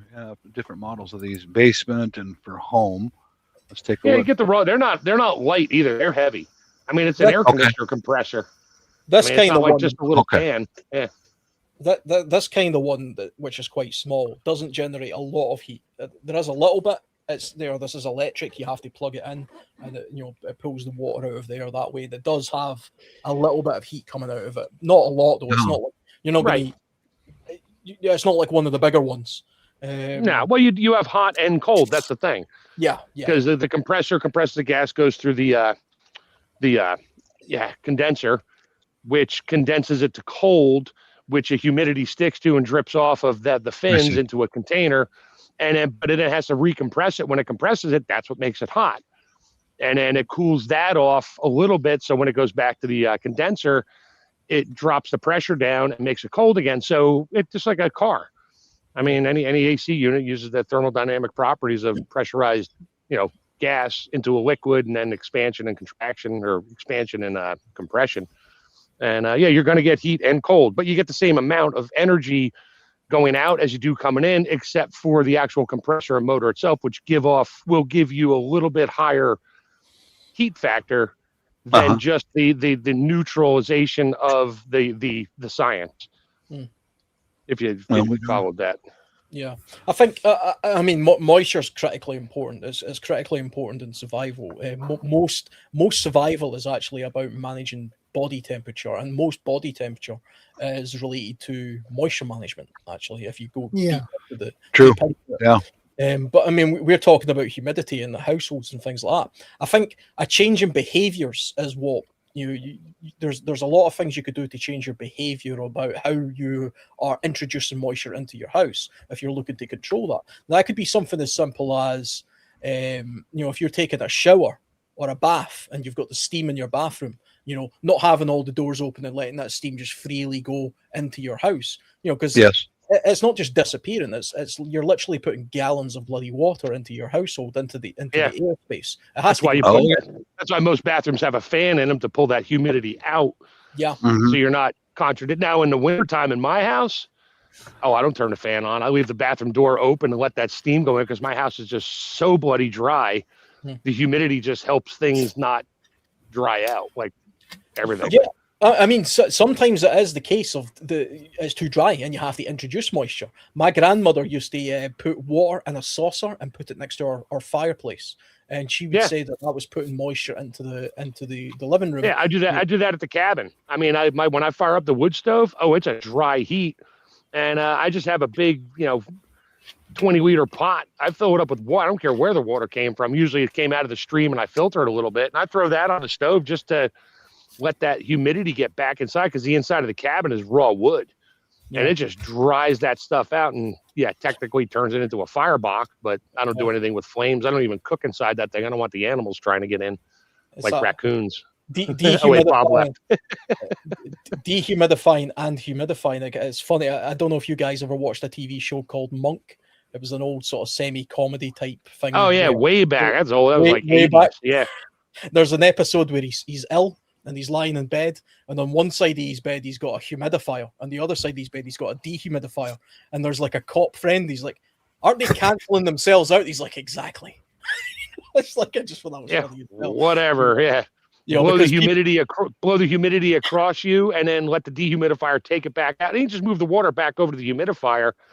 And as long as you're breathing some of it and helping you, sure, I guess that would make sense from a monk perspective. Yeah, it's just like some people believe that dry air is better for you if you're sick, and wet air is better for you if sick. And it's like one of those things where like, have both, try both, like either side of your bed to see whatever works for you. If you're like really congested, come to my house in the wintertime. You'll be decongested in no time because my air is so dry in the house. It's like, oh. Hey, Daryl. Good to see you. I can breathe and sleep. I go outside in the morning. Nope. Back to making mucus again. Yeah. I mean, there's lots of other ways of introducing moisture into your house that could be detrimental as well in the wintertime, especially. It's like you're coming into your house with wet clothes, wet boots. Yeah. If you haven't got an area where you decant yourself from that stuff and put your wet clothing there and then get that dried off like a drying room or an airing cupboard or something like that, again, all you're doing is introducing moisture into your house. Even like some toilets in the UK, for example, the water is always there. You lift the lid, there's always water there. And in Europe, there's no water, from what I've noticed anyway.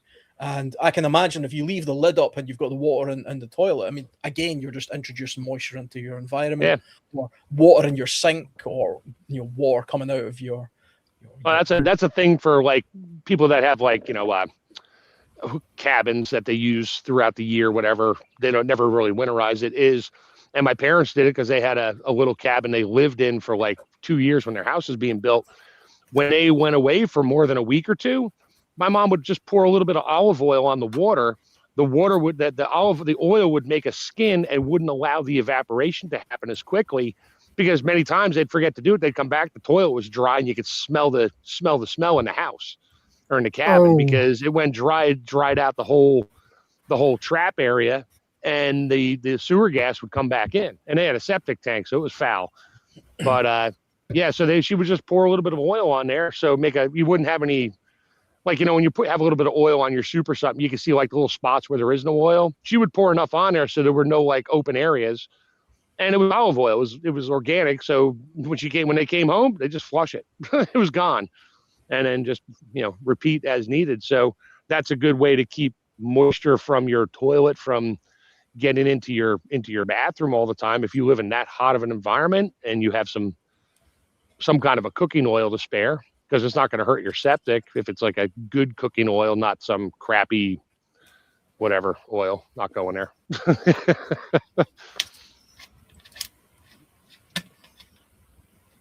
Fun factoids. Yeah. Yeah, I mean, so John in the comments is saying that the human body can lose between 400 and 700 mils of water just while you're asleep, which is that's the importance of having a good vapor barrier inside the sleeping bag if you're in a particularly cold environment. And this is something that a lot of people is lost on a lot of people, just how critical this is, because I know we're talking about indoor spaces here. This would apply to an indoor space as well. If we were in a particularly cold environment and you were indoors, that moisture isn't going to go anywhere. And because it's a cold environment, it's not just evaporating up into the air, it's simply just going into the material that you're in. And every time you're putting 700 mils of water on, that's the upper end. That's a lot of water. That's a lot of water. I mean, that's a lot of moisture to put into a sleeping bag, for example. And if you're doing that every single night, even with a little bit of your thermal body heat, releasing some of that out of that material, not all of it will be. And slowly but surely, the material itself is becoming saturated. And then you can combine that with body oils and other things that are coming off of your body, which is actually making it worse, and it's compounding that situation. Yeah, and it won't allow you. You talked about that a while ago with clothing. Yeah, absolutely. I mean, it's in winter conditions, especially when it's below 0 degrees Celsius. Yeah. Dry clothing. It's critically important to be able to dry clothing externally, because you can't do it simply by wearing the clothes or simply by being in the environment. It just won't work, and eventually it will become such a problem that your clothing just doesn't work anymore. It's often, I mean, one of the biggest arguments in the outdoor space and for UK mountaineering and things like that is, should I go for an expensive lightweight down sleeping bag or a slightly cheaper, heavier synthetic sleeping bag? Now, I always say I go for a synthetic sleeping bag in the UK because we have a very high... certainly. We have a high moisture content in our atmosphere continuously. You know, like I say, the average humidity in the UK is 85%, pretty much all of the time. And even in a very cold environment, it's still quite wet. It's a wet environment, and if you're using down, it doesn't the properties of down are dramatically decreased, even with a tiny amount of moisture. You don't have to follow just the moisture coming off your body will damage it, even if it's hydrophobically treated, which a lot of them are nowadays. That's okay if you're walking the dog down the park, but if you're in the outdoors for any longer than a week, you're really going to suffer. It's funny you say that, because when I used to in Boy Scouts, there was always that one or two guys that had the most expensive camping gear. Their mom would go buy them, and one of them they had down sleeping bags that were good to 20 below or whatever, and the down jacket and everything was down, and it was the best thing out there, and it packed up small, was lightweight. And after 2 days of camping, they were miserable, and they didn't know why. And it was like they were miserable. They had no idea why. They never took the damn thing off. They slept in the vest or the jacket, the down jacket, to stay warm because it was that cold. Meanwhile, I just had it was like an indoor wool sleeping bag with an extra blanket. In the morning, I'd wake up, just leave it open, let it vent out, even though it was cold. I didn't care. Let it vent out and go back to bed. I mean, down materials have their place. I mean, if you're hiking in the high Andes or something, or the Alps, where you have less of a moisture problem, or you're only going away for a couple of days at a time, then absolutely take super lightweight down stuff.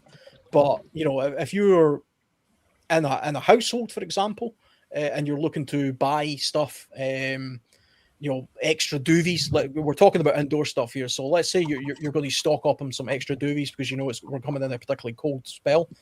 If you've got the money to buy down or even duck down or goose down duvets, I would avoid that stuff. I would invest my money more in wool blankets, synthetic blankets, and go that direction, because even if it does get a little bit damp via your body losing 400, 500, 600, 700 mils of water in the nighttime, you're going to be better off than what you would if you had that big down sort of duvet going on there.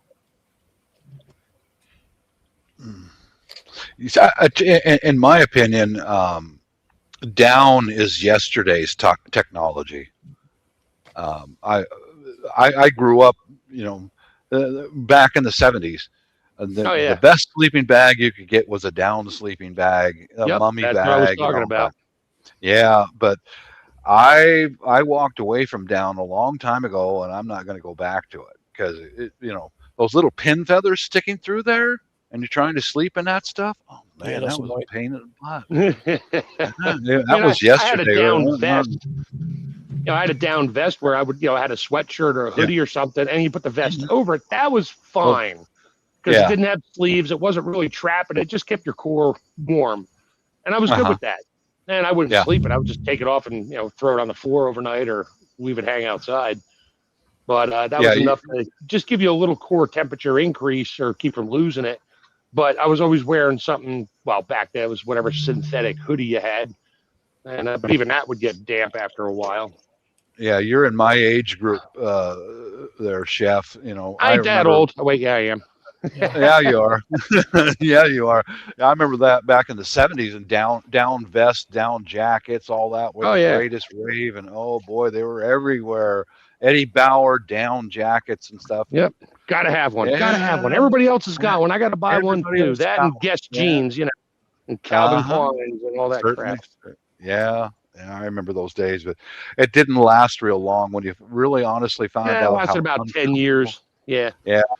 How uncomfortable those little feather pins sticking through the fabric, scratching the daylights out of you, but that Yeah. was back. I'm glad to go synthetics. It used to be the case. People used to say things like down sleeping bags would last much longer than synthetic sleeping bags.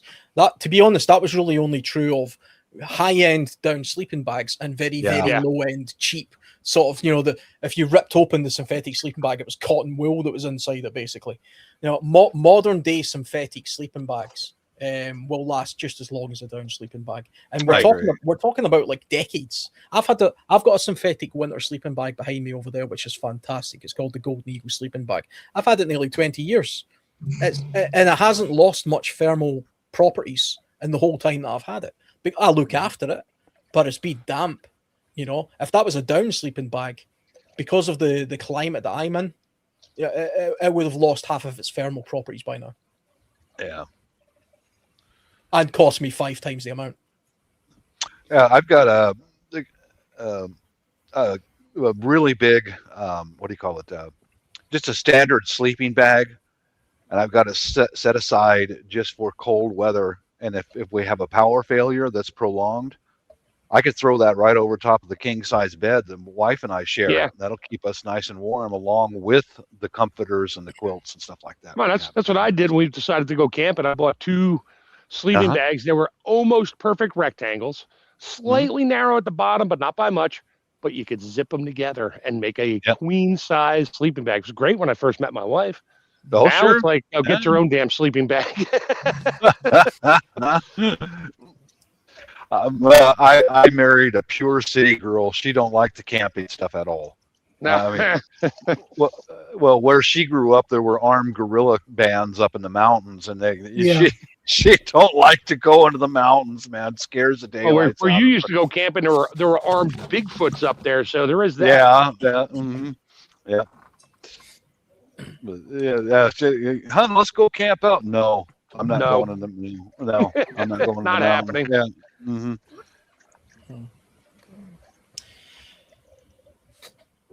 Wow, that's a root ball. Holy smoke! I'm gonna have fun cutting this apart and not killing any plants. Jeez, I got like 7 plants all stuck together, and it's nothing but hair roots now, and I still don't come apart. But whatever. You see, they'll survive. In Japan, they don't have central heating. It's not something they've ever really had. Now, Japan has very distinct 4 seasons, but it has very hot temperatures in the summer and it has very cold temperatures in the winter. And I've mentioned this before. I'm in the process of making one of these for myself, but there's a traditional thing that the Japanese do to heat themselves. It's called the kotatsu table.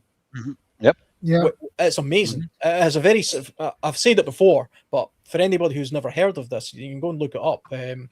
It's basically, there's two ways of doing it, but effectively all it actually is a low-lying coffee table, which they take the top off of it and they put a thick duvet over the top of it, and then they stick the table on top and they stick their legs underneath the duvet. So the whole family is round the table and they've got their legs underneath this duvet, underneath the table. You call it like a duvet? It's a duvet. But anyway, that's the French term. I don't say nothing French. I was going to say a British is not going to pronounce anything French. I don't trust the French either, so we'll go with that. If I call it a duvet, if I call it a duvet, that's why it's called. That's it. You know what I mean? It's my language. But I mean, sometimes they'll use a heated blanket, or they'll have a small fan in there as well. And keep the people warm, not the building. That's it. That's the exact principle. It's warm the person, not the building, not the space. Mm-hmm.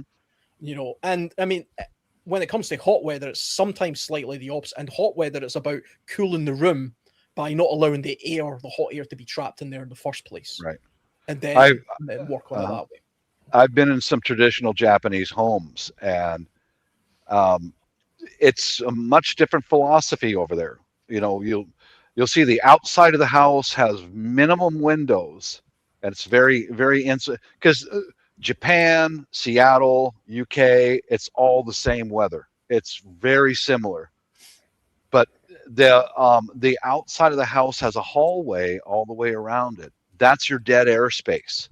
And on the inside of the house is where you have your paper and wooden walls. And that's a dead air space. They do that for insulation.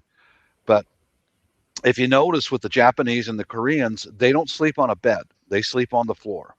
Yeah. And Yeah, you should see how thick the blankets are that they use to sleep in, the Koreans and the Japanese both. Man, that stuff is about that thick because they're right on the floor. And I've often wondered why they're a similar cold climate, but they never adopted getting up off the floor. Now, they've always remained on the floor, and then they'll roll that bed up during the day. But when they're ready to go to bed, they'll unroll it and sleep on the floor. Yeah. Different mentality. Yeah. Yeah, it is. Definitely. And they don't wear their shoes in the house either, so there is that. None. No, you don't do that in any Asian culture. Yeah, there's a lot of cultures that don't wear their shoes in the house, except for America. We all wear shoes in the, well, not everybody. Yeah. I have inside shoes, and I will go out in the yard sometimes with my inside shoes outside, but the wife gives me that one eyebrow raised and looks at me. Get them things off. Yeah. When she first moved here, she would take her shoes off and leave them outside. And I was talking to her a little bit and go, not a good idea, hon, because it's who's going to steal your shoes? Yeah, and neighborhood dogs will come by and grab your shoes and tear them to pieces. Yeah. So so we got a little mat. When she comes in the house, she stands on the little mat, kicks her outside shoes off, leaves them inside the house, and then wears her inside shoes. Yeah. I think that I really believe that comes from in Asia. They have limited living space. Like you saw how small the yard is in my house over there, and they would have ducks and chickens out there. Yeah, and their limited living space. You didn't want to go trucking that duck poop and everything else in the house either. So there is Bingo. That's one of the reasons why they do it. Yeah, so they don't track in live poop into the house. I wonder if you say about the Japanese and the Koreans sleeping on the floor rather than up on a raised bed. I wonder if they're doing that to employ a means of managing their temperature a little bit better, because I mean there is a critical difference between convection and conduction, especially in the sort of spaces I'm in a lot of the time. If somebody was to say to me, you can have a very good blanket or you can have a very good floor mat, I would choose the floor mat over the blanket, because the conduction, the amount of heat that you lose with contact to the ground is astronomical. It doesn't matter if you've got a blanket wrapped around you. You can be in the best sleeping bag in the world, but if you're just on the ground without a mat, you will freeze.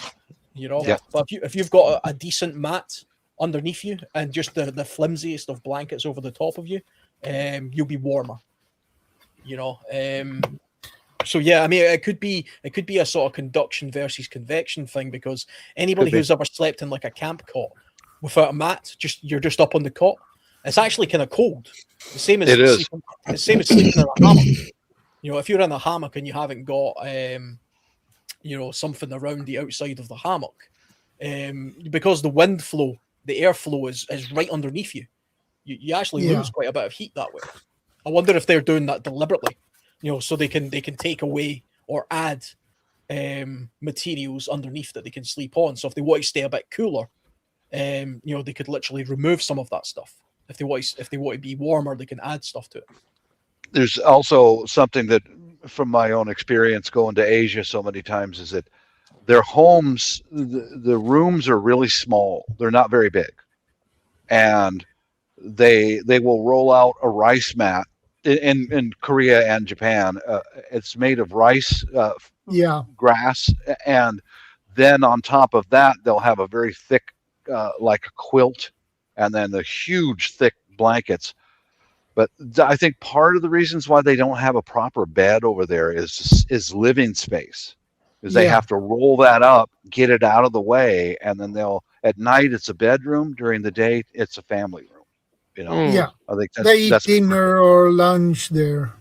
Yes. Yeah. Mm-hmm. But I've noticed that even the Filipinos, most Filipinos, and it's a hot climate, many don't have a bed. They'll have a mattress that lays on the floor, a thin mattress, and they'll sleep on top of that. It just, I think a lot of it is affordability and room, living space. A lot of the Asian countries just don't have much living space. But that's something to look into if you want to be able to shelter in place if there's a prolonged power outage. For me and my family, we're going to be sleeping on our beds on the second floor, period. Because, we got thick mattresses and it's up off the floor, but something to consider. Something to consider. Yeah. I know in Japan, the thing they sleep on is called a tatami, I think it's called. Which is basically like a mat. It kind of looks like a futon, Yes. But it's more solid, and they sort of they roll it out and then they sleep on top of that. I've never actually slept on one before, but I remember watching a thing about it when I was researching Japanese survival, basically. They were talking about all the benefits of having it. I was going to get it for the spare room just to see what it was like. I look in when it comes to cold weather adaptability for the household, which we're talking about here just now. I focus on Japan because Japan is similar to my climate. Same here. It's like I say, they have 4 seasons, and it is hotter there and colder there, which is exactly the knowledge I want to know. So if Japanese people have went centuries without central heating and paper walls, how the hell did they do that? And by learning sort of all of the techniques and little principles they did, you can learn a lot. And one of the great things about their adaptability is when it becomes hot weather, they simply remove like the walls, the paper walls slide over, and they aerate the place, and they have like a cross section of air going through their properties. And a lot of them will also have a courtyard, a small courtyard where they will grow plants and things and have little water sort of areas and rocks and stuff like that. All of that aids climate control as well. It's not just to look pretty. I mean, it's there because it has it's almost like having like a lung inside your own house in a small space, which goes back to our discussion about having indoor plants and things like that as well. So taking a look at traditional Japanese houses and the way that people used to live that way is a fantastic way of preparing yourself and in the kind of countries we live in for the possibility of being in a cold climate, because I guarantee none of our houses have been designed with the prospect of having no electricity or anything in a cold climate. I mean, our house was designed with the assumption that you have electricity and heating, Take that away and we're basically just in a cave that will probably become moldy and cold and horrible, Yeah, I agree. Now, there's one climate you want to take a look at is the Swede up here. They don't feel cold. It doesn't bother them. No. they have antifreeze for blood. You turn a light bulb on and they sweat. Yeah. Sorry, Shadow. Had to go there. Like, turn a light off. It's getting hot in here. It's an LED light. I don't care. How do the Swedes traditionally live in the old ways, Shadow? How do they keep their homes warm in the old times and before electricity? How do they do it there? They had wood stoves in their houses to warm the whole house. Yeah. Is it also true that saunas were used a lot purely for regulating body temperature throughout the day? You could use the sauna. You get really hot and then you go into like the cold, and the sauna is basically a Finnish tradition, basically. So, but we have saunas here in Sweden as well. So, right. Now, do Swedes sleep on an elevated bed like we have here in the U.S. and the U.K.? Something that's up off the floor? Is that how you guys traditional? Okay. Yeah. I'm sure that here in the States, anyway, that's where we got it from. Is from the Europeans, Well, yeah, being that most of us that came over here were from Europe. Most, yeah, the majority. Yeah. That's why back in, and I still have a couple downstairs, I think, way back, before we had central heat, central air was just a fireplace. They had, you either heated up bricks and you put them under your bed, or my mom had a couple, the ones where you took hot coals out of the fire, put in this metal tray, and you slid it under the bed. So, yeah, you better pray it doesn't catch on fire in the middle of the night. But that's how they warmed up the mattress before they went to bed. You see, Bob, you're asking Shadow whether they sleep on sort of beds in Sweden. You realise they make IKEA is from Sweden. Everybody is sleeping on a Swedish sleeping system. Not a Swedish. You didn't ask him what the beds are made out of. His is made out of snow and ice. Half of my house. They bring a goddamn reindeer or a polar bear into their bed with them and keep them warm at night. Half of the contents of my house is Swedish. It's just an IKEA showroom in this place. There was something including baseball bat lamps. There's something that was very common when I was growing up. You see, and in fact, my parents had a few of those when I was growing up. They're called a hot water bottle. Have you ever seen those? Yeah, we had those in Sweden as well. Those hot water bottles. Fill it up with hot water and say, here, take this to bed. That'll keep you warm. Man, you had that thing moving everywhere. Correct. Until it was the same temperature as you, and then you went to sleep. Yeah. Oh, yeah, they still sell those on Amazon right around $10 each. That was real common when I was growing up, but then somewhere around the 60s, 70s, they started disappearing. People weren't buying them anymore. It's probably because we're not relying on a wood stove to heat the house, centralized heat. I remember as a kid, my mother filling up juice bottles or soda bottles or pop, whatever you guys call it, plastic bottles full of hot water, and putting them in the bed, and it heats the bed up a little bit, and then you can go in.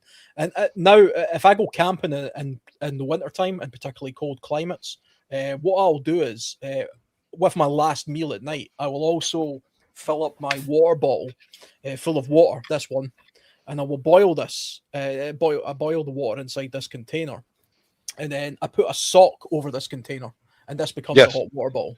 It doesn't burn you because you've got a sock over it, and it's quite decently sealed, so it's not going to leak or anything like that. But I'll put this down into my sleeping bag, down where my feet are, and it's fantastic, and it will stay hot all night, no matter what. I used that technique while I was in minus 24 degrees Celsius in Switzerland, on the foot of the Matterhorn, and I was out in the open, just out underneath a tarp in a sleeping bag, and I used this, and the next day this was still hot.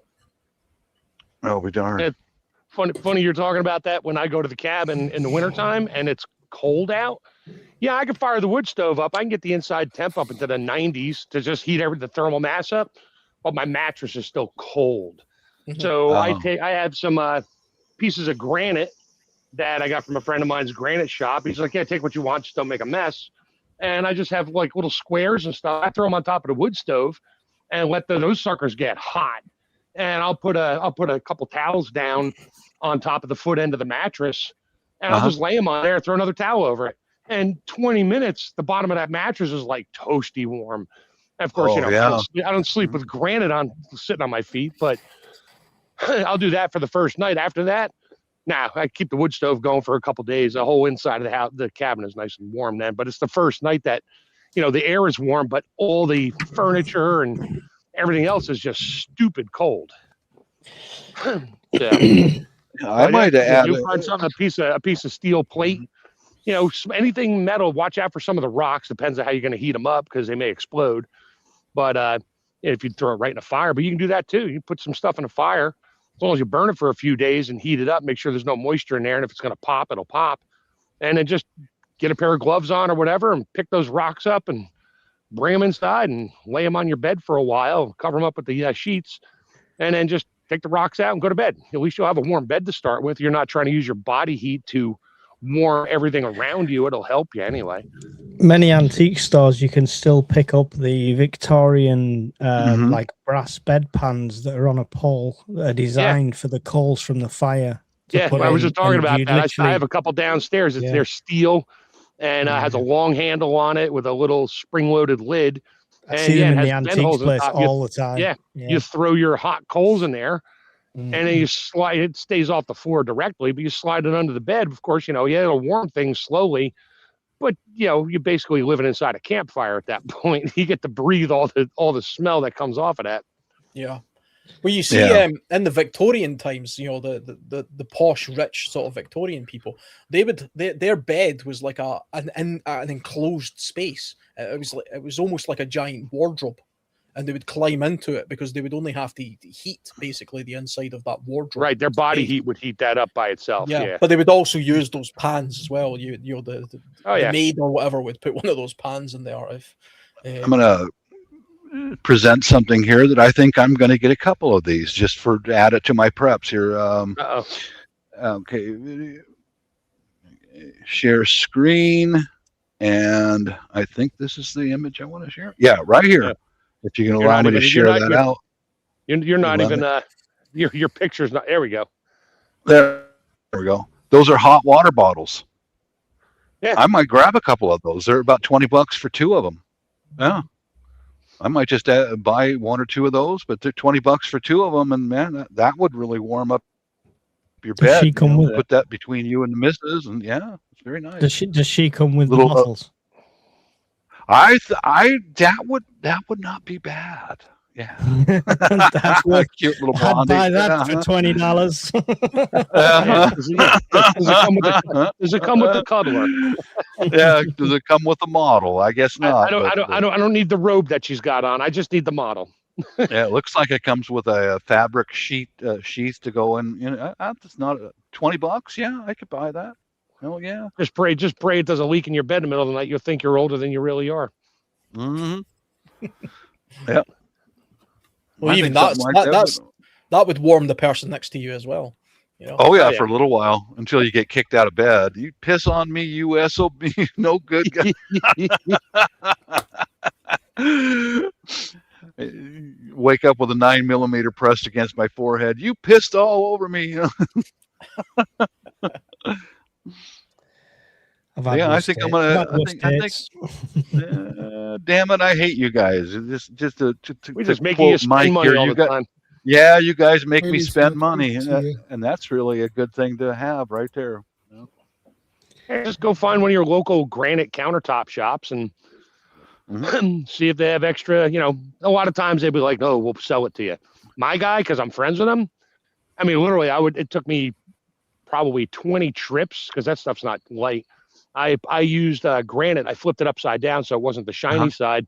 I laid it all around my garden, like mosaic. So I'd have to get the lawnmower in there. I do have to weed whack it, but because stuff grows in the cracks. But holy crap, he's like, "How much you taking?" I was like, "Do you care?" He's like, "No." He's like, he had to pay by the ton to get rid of it. He's like, "Take what you want, just don't make a mess." So I was taking anything that was even remotely rectangular, everything. And I even have a couple pieces. I have one piece I'm looking at right now. It's 18 inches by 50 inches, and it's a rectangle. And I don't want to use that. I'm going to use that for like a outside countertop or something. I mean, it's perfect. It's already cut square. It was a miscut. He mismeasured it by like a 1/16 of an inch. Wouldn't fit. So he had to cut another piece. He just put it out in the pile. I was like, "You can have that." I'm like, "Okay." Good enough. Yeah. Right, gents, I'm going to bow out. I've got an entire cupboard to sort out and stuff. So. He's gonna go get some mineral oil and start wiping his cans down so they don't rust. Yeah, something like that. Catch you later, Mike. Appreciate you guys. Mike. All right, take care, Mike. Goodbye. Stay safe. Yeah, my project for today is I've got a shop vac, and I'm going to shop vac the inside of my workshop here. It's getting pretty dusty, and it's time to clean it up, man. It's a mess. That's my only project for today. And do laundry, of course. My wife's laundry's in the washing machine and the dryer right now. So yeah, so I got in there. I threw my laundry in there while I was talking to you guys. I just throw myself on mute and go downstairs and load her up. Yeah, I gotta try to stay quiet because she's upstairs in bed right now. Oh, she's doing night normal shift. Yeah, she arrived early this morning, and I was sitting out here with the garage door, and she comes staggering in the house. And, morning, hon. How was your night? Okay, go. It was lonely without you, honey. Stop working nights. Yeah. She just goes staggering in the living room, and she gets a little rice and a little snack, and then right on the couch, plop. Just leave her alone, Oh, she sleep on the couch.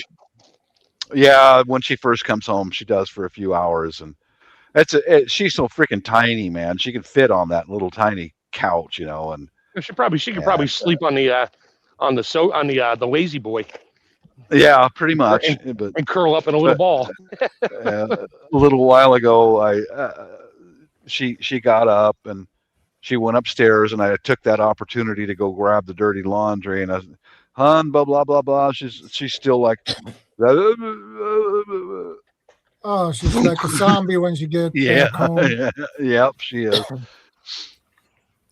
And she just goes, blah, blah, blah. All right, go to bed, hon. Go to bed. You're good. Go to sleep. I'll be up later. Mm-hmm. Just wanted to give myself a little correction. Earlier on, when I assumed more people in the world probably died from the heat than they did the cold, I was just looking that up there, and I was wildly wrong. If I was off by quite a big factor. In fact, it says cold weather is responsible for significantly more deaths globally than hot weather. Studies show that cold-related mortality outnumbers heat-related mortality by a ratio of 9 to 1, or possibly 20 to 1. So I was way off. Yeah, apparently. Mm-hmm. Yeah. The problem with cold weather is that you don't know when you get dehydrated. Right. That's true. You don't feel that. That's true. Mm-hmm. I've experienced that myself when I noticed that I'm getting dehydrated over a long period of time because my skin is getting dry, and it's like, start pounding down the water right away. Yep. Yeah. With that same topic, heat and cold, is my brother-in-law is Filipino. He's never been in a cold climate in his life, ever. Ooh. Never. Bring him to the States in the wintertime. He'd probably be like, that's it, I'm going home. Oh, baby. Yeah, he asked me more than once, what is it like living in a cold climate? And I tell him, there's a reason why you see a lot of Americans and Europeans living in your country when they get old. Because it's or Florida or the South, Arizona. Yep. I said, it's just think of it like this. He doesn't have any idea what it's like to have hands that are so cold you can't move your fingers anymore. He's never experienced that in his life. Or you go to bed at night and the cold is coming off your feet. It's minus 34 degrees Celsius. Yep. And I said, there's a reason for it why you see so many foreigners retiring in your country, bro, because I had to give him comparison. It's like, okay, now your hands are freezing cold. You got to try to unzip your pants to pee, and it's a struggle just to unzip your pants to pee.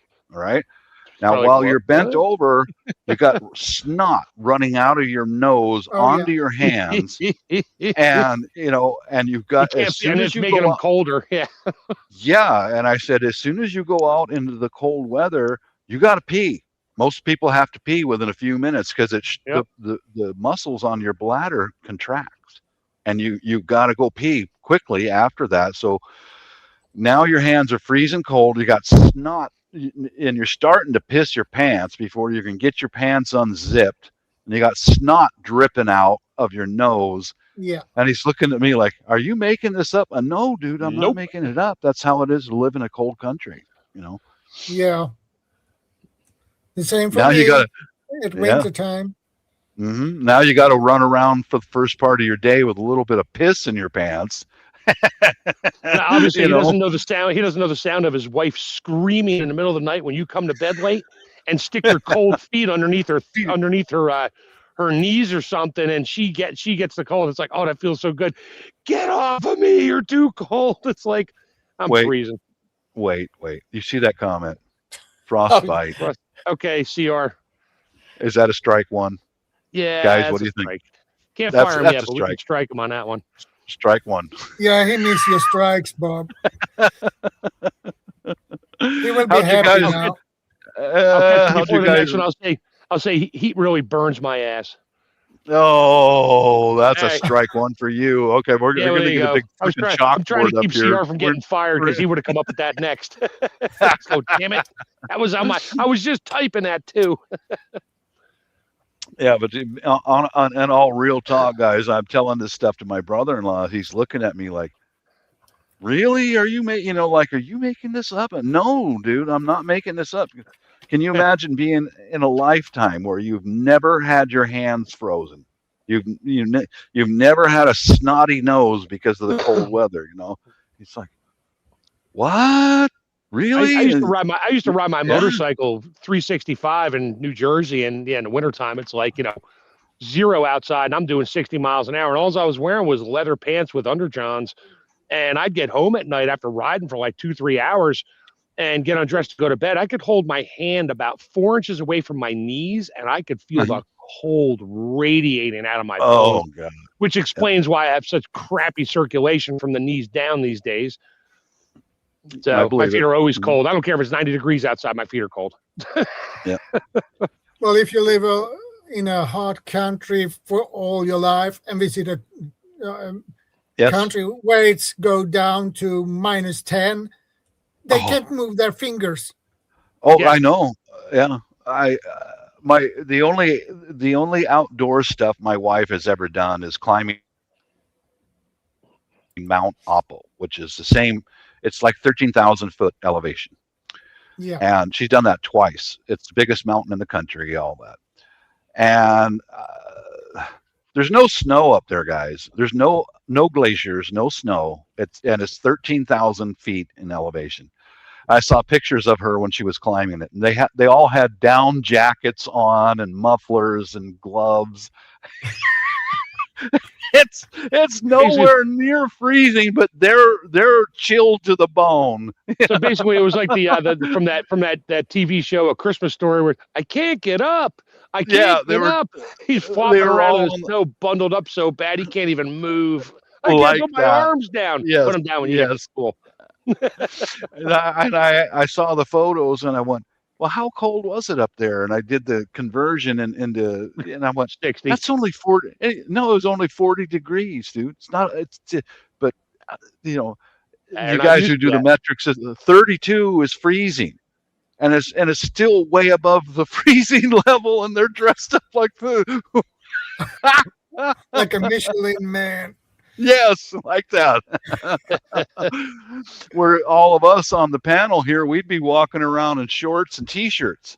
It wouldn't bother us at all, but they're dying, Yeah, I used to go out in the winter. I used to go get in my car. It's 10 degrees outside, and I was going to work. I didn't really care. I was inside in a car, heated car, or a building, except for like 3 minutes in between. I was wearing shorts and a t-shirt.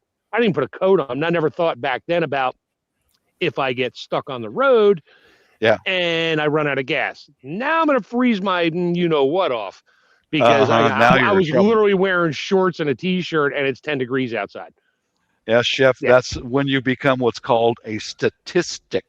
Yes, because you died of. Why did he die? He didn't dress for the weather. He literally was wearing something he wears when it's 90 outside and it's 10 below. Whoops. He became one of Alan's statistics, Yeah, that's it. I mean, you see it's like people who get in their car to go to work wearing their shirt and tie, and it's minus 10 below outside. That's what I did. Yeah, but going from a hot house to a hot car to a hot office, but then your car breaks down and you're like, damn. And if you run out of fuel, a car gets cold really quickly. Really quick. Yeah.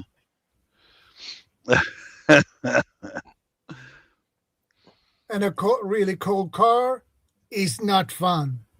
No, it's not. Well, I mean, that's the thing about cars. They're terrible shelters because they are. In the heat, it's a bacon. They're not insulated. I mean, the only insulation is the door panel. In between the door panel and the metal skin on the outside is air.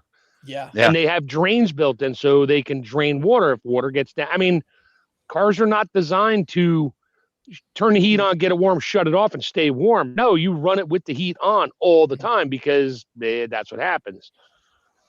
It air leaks. Period. Yeah. There's all kinds of considerations that CR has a point as well. Really hot car isn't either fun. Oh no, it's unbearable. Yeah. I mean, people who leave a dog in a car on just a mildly hot day, and the poor thing bloody dies within 20 minutes because it gets so hot inside a car. Yeah.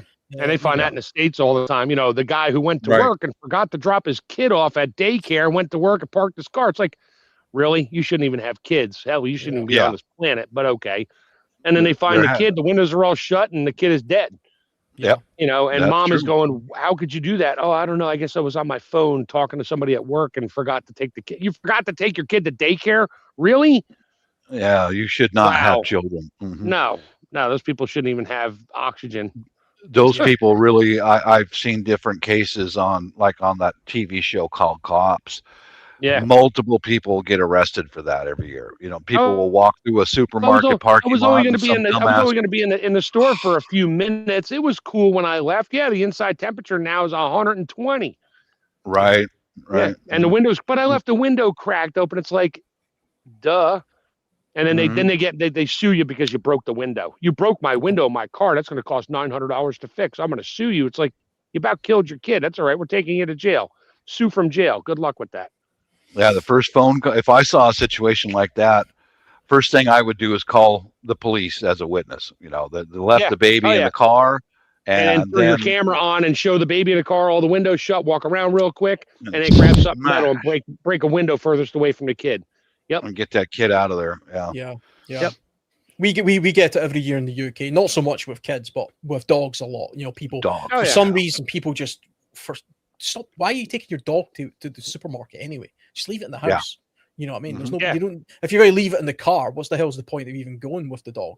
Yeah. Right. But yeah, every year there's countless stories of people. Yeah. I mean, the new vehicles these days are interesting because you can get out of the car, leave the car running. You take the keys with you. Nobody can put it in gear or anything, but it stays running. And there's people who I've seen it on, TikTok, whatever, where somebody's like, I can't believe they left the dog in a car. There's literally a sign in every window saying the dog has water, the air conditioning is running, and there's a thermometer laying right there that shows it's 75 degrees in the car. And the dog is just sitting there going like, hey, bud, what's up? Yeah. I'm calling the police. Then the guy comes out and it's like, what are you doing? You left your dog in the car. It's like, get in my car. And they get in. They're like, oh, it's nice. It's like, yeah, I left the engine running with the AC, but nobody can drive the car because that's the new technology. It's keyless. Start the car, push the button, and you get in the car again. It beeps at you when you walk away. You got like 20 minutes that it'll run. You can reset it if you want. But I mean, yeah, there is that. But it's the older cars that don't have that. They just get out and leave. I left the window cracked open a little bit. The dog is fine. He'll be fine. Yeah. He'll just sleep. Yeah, he'll sleep until he dies. Yeah, well, Mark, when you and I were growing up in the 60s and 70s, if you leave a living mammal in a car in a hot sun, you're dead. Yeah, they're dead, but it's changed. But I still wouldn't do it though. I wouldn't leave my dog in a car for long. I mean, I wouldn't do it. Just leave the damn dog at home, man. Yeah, well, I mean, we would go on vacation and we always took our dog because we're taking a dog. Sure. And we'd stop at a rest area. It's dead of summer, pulling a camper and the dog's in the back. It's like, we all got to pee. It's like, my dad's like, everybody go. I'll stay here. And then you get back and you just stay with the dog and, take the dog out, walk him around. And then I'll go. And then we got back in the car and drove up the road with 60 air conditioner going. All four windows are open, doing 60 miles an hour. But something to prepare for. I think I am going to order one of those big hot water bottles. But looking ahead, in retail stores, Walmart, whatever, at the end of the summer is when those camping sleeping bags, they put them on big discount. You can get them for the end of the winter time for the winter bags and end of the summer for the summer bags. Yeah. Yeah, I've got one of them in our bedroom right now. I bought it at that time of the year just for the reason if we have a prolonged power failure, I can open that up and throw it over top of our king size bed along with our other cubs. Yeah. There you go. But you can buy an affordable sleeping bag, even an indoor sleeping bag, for far less than you can buy a nice thick comforter, and it works pretty well, so Yeah. just keep that in mind for you preppers. Think about at the end of the summer, look for those bargain deals when they're clearing the shelves. And those indoor sleeping bags are cheaper than the outdoor ones. Yeah, and they're cheaper than a big fancy comforter, a big thick blanket. They're much cheaper and they work pretty well, In a lot of cases, the cheap sleeping bags that you can get from some supermarkets, the cheapish type ones. Yeah, Aldi, you can Lidl. Aldi and sleeping Lidl. bags. They're actually on sale just now. It's getting to that sort of time of year. But see if you buy two of those and put one inside the other, that can actually be just as good as a very expensive winter sleeping bag. And there's just two cheap sleeping bags, combined, because there's an airspace in there as well, and it's the airspace that you're warming up. It's that that's where the insulation is coming from. On their own, they're a bit cheap and crap, but two of them together will actually be quite a decent, even better so for indoors. I wouldn't want to carry around two sleeping bags in my backpack.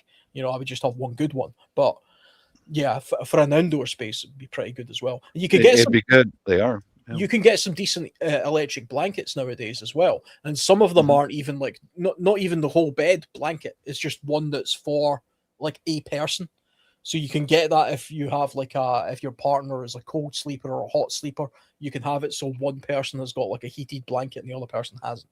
I've seen that before as well.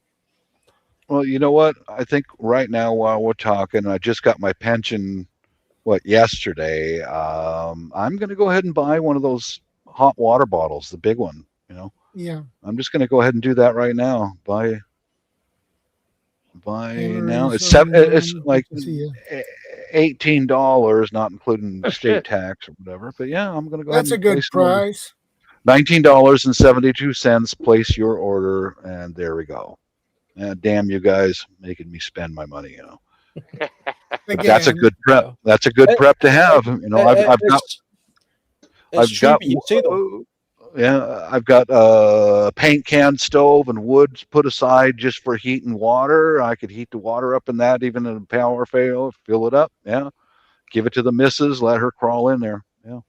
There's definitely something in the buying things in the summertime for the winter. Yes. And buying things in the wintertime for the summer, because it's quite a good way of saving a little bit of money. It's coming into the weather's getting quite warm here in the UK now. It's starting to get into that time of year, and another month or two from now, I'll start looking at buying winter gear, like really cold winter gear. Certainly. That's when it's on sale. It's Although you got to watch, like in the States here now, back pre C-19. You go into, it's Christmas time. They got all the Christmas stuff out. And then January rolls around and all the Christmas stuff is like 75% off. Now, it's gone. It's back in storage because they were losing money doing that. So they just don't order as much. And whatever's left, they put it back in storage until the next season. So you really don't find much in some of these stores in the way of, post-holiday decorations and stuff after the holiday on sale. Same with clothing. It's not like a fashionable thing to have a T-shirt or whatever. So when the season's over for T-shirts, they'll still leave them out. They may put them on a little bit of a sale. They put them back in storage, and then they pull them out the next year. Nobody knows the difference. I mean, unless you're really shopping in downtown Hollywood and have to have the latest, greatest thing that just came out. It's a freaking T-shirt. Nobody cares. I suppose so they don't put them on sale anymore. The supermarkets are a little bit wiser to this kind of thing, but I mean, a good place to look. If you're buying something off eBay, for example, you'll always get a case of somebody who's bought a bunch of camping gear, because it's the summertime or whatever, and they think, I'm going to get into camping this year, and they just don't bother. And then 2 years later, they're like, I haven't even used it. I need the space. I'm just going to sell it. And people. I tend to find, especially on my channel, for example, more people watch my channel in the summertime than they do the wintertime, because more people think they're summer campers. They're like, oh, it's camping weather. I can start looking into it now and buying all the gear and doing all the stuff.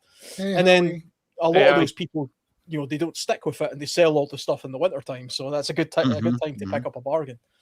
Yeah. I ran into that just the other day. I bought a really nice Boston fern from my back deck, $20, big, beautiful plant. and it comes in a plastic pot, which I don't like plastic pots because they break down in the sunlight, you know. So I buy most of my ceramic pots during the winter, and man, are they on a discount, because I went down to the same place to buy a big pot for this. You want to talk about price gouging. Damn, man. During the winter, that same big ceramic pot was like $40, $40. You know how much they're charging for the same thing right now? $130 for the same pot. Yes. I save all my old flower pots. They're out in the shed, and I just literally went out there when I was talking and got a couple out for these snake tongues. And I'm good. My wife doesn't care. She's like, okay, whatever. You know, they still go in the house when we have to, and leave them outside when we can. I made 4 out of it. I got one little tiny one, big one, and 2 middle-sized ones that all separated out of that giant root ball I spent the last hour taking apart. But yeah, they're not cheap. I mean, price gouging though. Yeah, ridiculous. Yeah. Well, it's plastic. Yeah. And there's a lot going on because plastic is made from, guess what? Petroleum. Yeah. China has ramped down their production of plastic to keep, so they can keep the plants moving just with less volume while they're waiting on petroleum to come back, because if they shut those plants down, it costs more money to turn it back on again. And they just kept it running. So, but plastic's getting expensive because, it's made out of oil. Huh. Imagine that. Yeah. What I did, when we first moved in here, I didn't have much stuff for outside plants, because we lived in a rental house. We couldn't have very many things. And so I at first went to thrift stores, and like that pot that I showed you, the anthuriums in, I used kitchenware, and I got special drill bits and drilled drainage holes and that stuff. Yeah. Saved big, but and I had some plastic pots, but now I'm phasing out my plastic pots and going for more permanent stuff. But I learned with the kitchenware, I didn't think about it.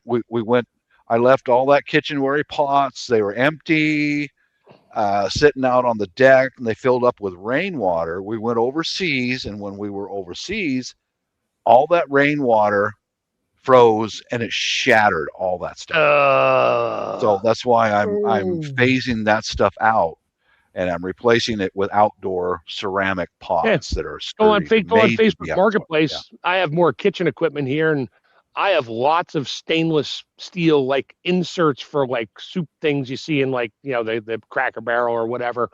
And I picked up a bunch of them for like $1 a piece. They're stainless. Yeah. Yeah. I don't drill holes in them. I use one of them. I put all my kitchen scraps in. Actually, I have 2. I put the kitchen scraps in, and I go over, dump it in my mulch barrel, leave it outside. Some of these pots has been out here for like 10 years. I took one inside the other day because I needed it for something. I took it back inside and just scrubbed it out with soap and water and put food in it. It's stainless steel. And you can find them cheap on eBay. You can find them on Marketplace. People getting rid of a restaurant. It's like, I have this stack of all these stupid little soup pots, and nobody wants it because they don't fit anything. Yeah. And $1 a piece. Come get them all. I'll make you a deal if you buy more than 10. It's like, I'll take 50 of them. I'll give you 10 cents a piece for them. How about that? Yeah, just get them out of here. Yeah, just move it. Yeah, get it out of here. Yeah. Much healthier using stainless steel. Oh yeah, containers as plastic as well. I mean, I've got these little like this little stainless steel. Do you know you can actually? An interesting thing. This one's just full of nails at the moment. That's an insert from like a kitchen, like a sandwich bar that they flip the lid open. It's just one of those inserts. Yeah. The interesting thing about this is there's a larger one that came with this. This is microwavable. I was always told that you can't put metal in a microwave. You actually can put microwave. Your microwave is made of metal, but anyway. Yeah, you can put this in a microwave, no problem, because it has no sharp edges. Yeah, it's just the microwaves will get inside. Whatever can get inside, there's no arc. It'll reflect back into the food really quick. The stuff on the outside just bounces off. Yeah, so if you put like a tin foil or a fork in a microwave, you'll get the sparks because it's arcing. But if it's a surface like this, it doesn't. So the larger one of these is what I use for my work. I put food in it and I go to work and I put it straight in the microwave. And it's amazing how many people say to me, "You put metal in the microwave?" I was like, "Yeah." It turns out that's a bit of a myth. You can do that. Yeah. Yeah, glass or stainless steel. I'm trying to move away from plastic cookware altogether. Right. Oh, yeah, that's what we're doing here. You know, because microplastics in your body is just there forever. Yeah. Oh, you're talking about the metal. So, I mean, you could buy those. Not that I buy them. My kids used to eat them, like the hot pockets for a microwave. Well, if you look at the inside, it says slide it into the sleeve. Well, it's like a foil liner on the sleeve. Yeah. That's what gets it really hot and crispy, because there's metal. It reflects the heat back in and gets it really hot on the surface, and that's what makes your hot pocket. It's metal. It's like, you can't put metal in the microwave. Well, unless it's a hot pocket sleeve, you're okay with that. Okay. Later, CR, but I'm probably going to bounce out of here. I've spent a few hours on the internet, and yeah, I might go live tomorrow, but I'm not going to put up any notice. I might go, I might not. Just if you guys are surfing, if you guys are surfing around about anywhere from 5 to 7 p.m. If I'm bored tomorrow evening, I'll go live for a little while, just see. Well, that's your time. 5 p.m. your time is 9 p.m. my time, which is like 4 in the morning over in Europe. So well, Shadow's popped on every now and then. He's like getting out of bed, and he's like, "Hey, Bob, got his go. Oh, I gotta get my coffee." As he's falling asleep, walking across the floor. Yeah, I'm probably going to bounce out of here, fellas, and good to talk to y'all again. But seeing you. Go test out that water bottle tonight. Yeah, you SOBs, you made me spend some more money. Damn you! But it's actually a good thing, I think. I'll do a review of it. I'll do a review of it when I get around to it. I'll heat up some water on my. Are you gonna do a review of it with you and your wife in bed with it? That would be a fun review. That's on a what do you call those porn sites or whatever? No, that's on. You're gonna put that on your MySpace, whatever that channel. Yeah. No, I'm not about to do that. For $50, you can watch me and the wife snuggle with a hot water bottle I got on Amazon for $19.99. God, there's some weirdos out there who would pay for that. Oh my God! Dude. Yeah, I'm sure there's people watching now going, "What a great idea! I'm going to do that tomorrow." 2 60-year-old people snuggling in a water bottle, but you got to pay me to watch. That's right. And if you pay that extra $1, I'll fart and fluff the cover so my wife gets out of bed. That's worth $1. That's worth $1. I'll buy that for $1. Yeah. Peace out, guys. God bless. Later, Bob. Bye. Somebody was just asking a question there in the comments. Can you get heated clothing that is powered by power tool batteries? You can definitely get heated clothing that works with a battery. I used to have heated socks with a little bar on the toes and that. Yeah, I used to use those because my feet were always cold. But I don't know. I'm sure you could probably retrofit it. They make adapters for some like DeWalt and stuff like that for using that battery on something else. I'm sure you could find some kind of an adapter for your DeWalt or Milwaukee or Craftsman battery that will give you a positive and negative lead. Don't know how long it's going to last, but I mean, I've got this little battery here with just a little adapter there that actually goes inside the inside pocket of a waistcoat that you're supposed to wear underneath a motorcycle jacket, and it heats it up just using this little battery. That's just USB connected, but a power tool battery, you would have some sort of adapter there. But I mean, my wife bought me a pair of their electric hand warmers, and they get hot. I mean, but it's also a battery bank. And you charge it up with the USB, micro USB, and you can use it to charge your phone. And I think it's 2,000 milliamps. Yep. And I mean, they're pretty slick because in the wintertime, I'll turn them both on and stick them in my pockets so I can put my hands in there and warm up. And if I stop somewhere, I'll take my boots off and throw them in the tips of my boots, let them run for a while. That way I put my boots back on, my toes warm up again. But they were like $20 a piece or something. She bought them, but it's also I've used them in the summertime to charge my phone out at the cabin. It's like crap. I forgot everything I need to charge my phone except my Jackery. That's in the cabin, so I'll just plug into that thing and put my iPad on there and continue watching Shadow's show or whatever. But you got one of those handy there, Alan? No, I was just replying to that a question there as well. But yeah, I mean, it's definitely the battery I use for the waistcoat. That's usable for mobile phone. You can use it for anything because it's just USB. You know, it powers anything. But oh, there it is. I just found it. It was in my kitchen here, and it's dead. It's all right. I'll charge it. Here, I don't know. I don't know how do I share? How do I share? I don't even know how to share a screen on this thing. Oh, present. Share screen. No, video file, image file. How do I don't know how to share my camera. Oh, I just have to turn my camera on. Sorry. Let's see if it's on let's get rid of the GoPro thing because I had my camera off. Give it a second. It'll come on. And come on. Oh, I gotta change which camera it is. Damn it. Where's my settings? I'm not good at this. There we go. GoPro webcam. There we go. Done with that. I don't share my screen often, but where's my camera? There it is. Oh yeah, it's made by Okupa or something like that. I don't know if you can see it. Probably backwards, but yeah, it's got USB ports on it, and it has the little LEDs and the button to turn it on. It's dead right now. I got two of them. I don't know. I think the other one's out in my truck right now, but they're great. I mean, it weighs. I don't know. I'm going to say it weighs about 4 ounces, which I don't know what that is in grams, but yeah, it weighs a good bit. But it definitely gets hot. You put it on the high setting, you're not holding on to it very long, but I'm sure it's sucking the battery life down pretty quick. The thing is that the battery technology for these things is just getting better and better. You know, so it's like 3 years old. Yeah. Yeah, I mean, heated clothing and heated products like that are just going to get smaller and more efficient and last longer. Sure, might as well charge it up before I go out to the cabin. I remember somebody was talking to me about having heated gloves one time, and I thought that was a bit of a gimmick, and I thought I can't think of any scenario where I would really need heated gloves like that.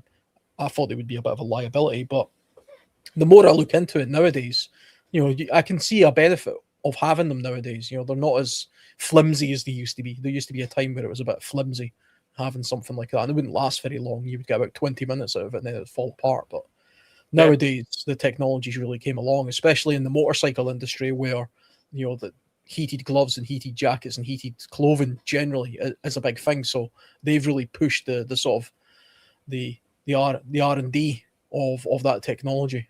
Mm-hmm. Oh, back in the day, a friend of mine, I didn't have one. I was too poor, but they all had snowmobiles when they lived up in Maine. And this was back in the 70s. They had heated snowmobile suits. I mean, it was a full body winter suit, but it had the wires in there, but you plugged it into a special plug on the snowmobile. And it would keep you nice and toasty warm. It could be, you know, when you're doing 60 miles an hour on a snowmobile and it's 10 degrees outside, your wind chill factor is enough to freeze skin in about a second. And they would just be out there, would throw their helmet on, and the helmet wasn't heated, but you didn't need that for your head heat. But it zipped or whatever, snapped the suit snapped to your helmet, and it'd keep them warm, core temperature, arms, legs, everything. Yeah, I'm sure you can probably get heated helmets nowadays as well. Oh yeah, you can get it pretty much anything you want these days. Just look for it on Amazon. I know you can get heated visors on motorcycle helmets. I know that. Mm-hmm. Yeah, you know, I've seen those, which is quite interesting. It's got like the little like your heated windshield in your car that you can't see the wires. It's just a glaze that the electricity runs across to thaw out your windshield. Yeah, I think it's more to keep the steaming up, to try and remove the steaming up effect than anything else. But it's definitely the technology for that's come a long way as well. It's now practically invisible. You could see right through it without an issue. Yeah. Remember the back windows in cars used to be like big lines. Yeah, you got the grid lines. Big grid lines. Nowadays, it's so fine it's woven through the front window, and you can't even see it. Well, it's not even. I had one of my cars from it was a '93 Mercury. It had a heated windshield, and at an angle, the windshield had this gold hue to it. You couldn't see it. It was a coating, on the windshield. I mean, it was the whole windshield had a coating on it, so you could see through it. And it was like micro dots or whatever it was, but it was all connected. It was like super, super thin foil or something. And but because of that, you had to have a bigger alternator, bigger battery, and all the other stuff in the car. And because it drew you turn that thing on, though, your headlights would go dim. I mean, but it worked. It would melt a centimeter of ice off your windshield in about 2 minutes. Yeah. Alan scares me. I will be dead in 5 days if I had to survive outside. Jesse picks 589 did that. I suppose where it is, it's wherever you are. Some places are easier to survive than others. Yeah. Hey, Jesse Pixie said Mike's vid was taken down. What's going on? Which video? Yeah, which one? This one? I think actually, if you leave this stream early, it still continues to stream live on the other channel. I've noticed that before when I've came off one of these lives before. That's hosted by someone else. It continues to stream even though you're disconnected. Yeah, because you said stream to my channel and you left. It's still streaming to your channel. It's still streaming, there. Yeah. It's in Scotland as well. Well, it's one of those things. If you learn how to be comfortable in the outdoors, it becomes easy. I don't spend much time surviving outdoors. I just I always say, people say, do you not get cold and wet? And a lot of the places I go, I'm never cold and I'm never wet unless I deliberately make myself that way. I'm doing something wrong if I'm cold and wet. A clothing malfunction. It's like, great, now I'm wet. Damn it. Yeah. But it's all about. I mean, somebody mentioned earlier, layering clothing is an important skill to have, and that definitely is, and that falls into what we're talking about here as well. Because if you learn to dress properly and layer up your clothing in a cold house, again, it goes back to the principle of heating the person and not heating the building. Yeah. So learn to heat yourself rather than the environment that you're in. And you might look a bit ridiculous walking around your living room with 3 jumpers on and 2 pairs of tracky bottoms, but but you're warm. Or you're warm. You might see the steam coming from your mouth in your living room, but you're still warm. Same thing applies. We've talked about grid down for a while, and you have some kind of an energy source, a power source. You don't want to light your whole house up like you're still living normal. You don't. So same with the heat. I mean, everybody else is freezing. Yeah, you don't want to have your lights on and stuff and walk around inside wearing shorts and T-shirts because you're warm and the rest of the neighborhood's freezing. They're going to be like, can I come in and warm up for a bit? Because they'll never leave. Yeah. I mean, it goes back to the sort of principle of trying to adapt your living space, your household to suit it. I mean, I suppose for the kind of environments we're talking about, just having something like a warm core room somewhere in the center of your room, heavy curtains, draft proof, and thermal indoor clothing, heated throws, pads, decent blankets, control the humidity in your rooms, hot water bottles, occupy less rooms. I mean, there's no need for you to go wandering around your whole house. I mean, relegate yourself to just 1 or 2 rooms and keep the doors of all the other rooms closed and put draft exclosers in, and then you can regulate your temperature of your house a lot better that way, I think.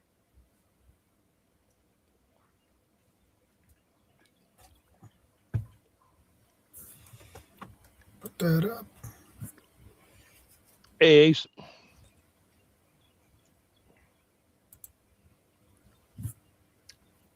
Ace is really nice.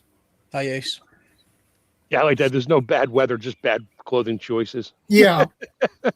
Yeah, it's true. I mean, yeah, that's true. That is true. Yeah, I mean, it's really just. I mean, the thing about the human body is we're all the same temperature. I mean, everybody goes on about people who live in Alaska, can handle the cold more than a person who lives in, I don't know, the desert. You're just acclimated to it. You can acclimate to any temperature. Yeah. Yeah. I mean, I know people that move from up north where it's cold all the time. They move down south. It took them about 6 months to get used to it. Yeah. And now they walk around outside. It's 95 degrees out and blazing sun, and they just put a hat on and some loose light clothing, and they're fine. They're not like me. I go down there right now. If I was wearing a t-shirt, my shirt would be soaking wet from sweat in about 2 minutes. Yeah, absolutely. I mean, the human body across the world is generally pretty much the same. There's very, very small changes in human physiology to deal with climates, and most of it's to do with altitude, not temperature. You know, Eskimos feel the cold as much as anybody else if they were bloody naked standing in the snow. Trust me. I mean, they feel it as well as anybody else. But, you know, like you say, you can become acclimated, you can acclimatize to the conditions after a period of time.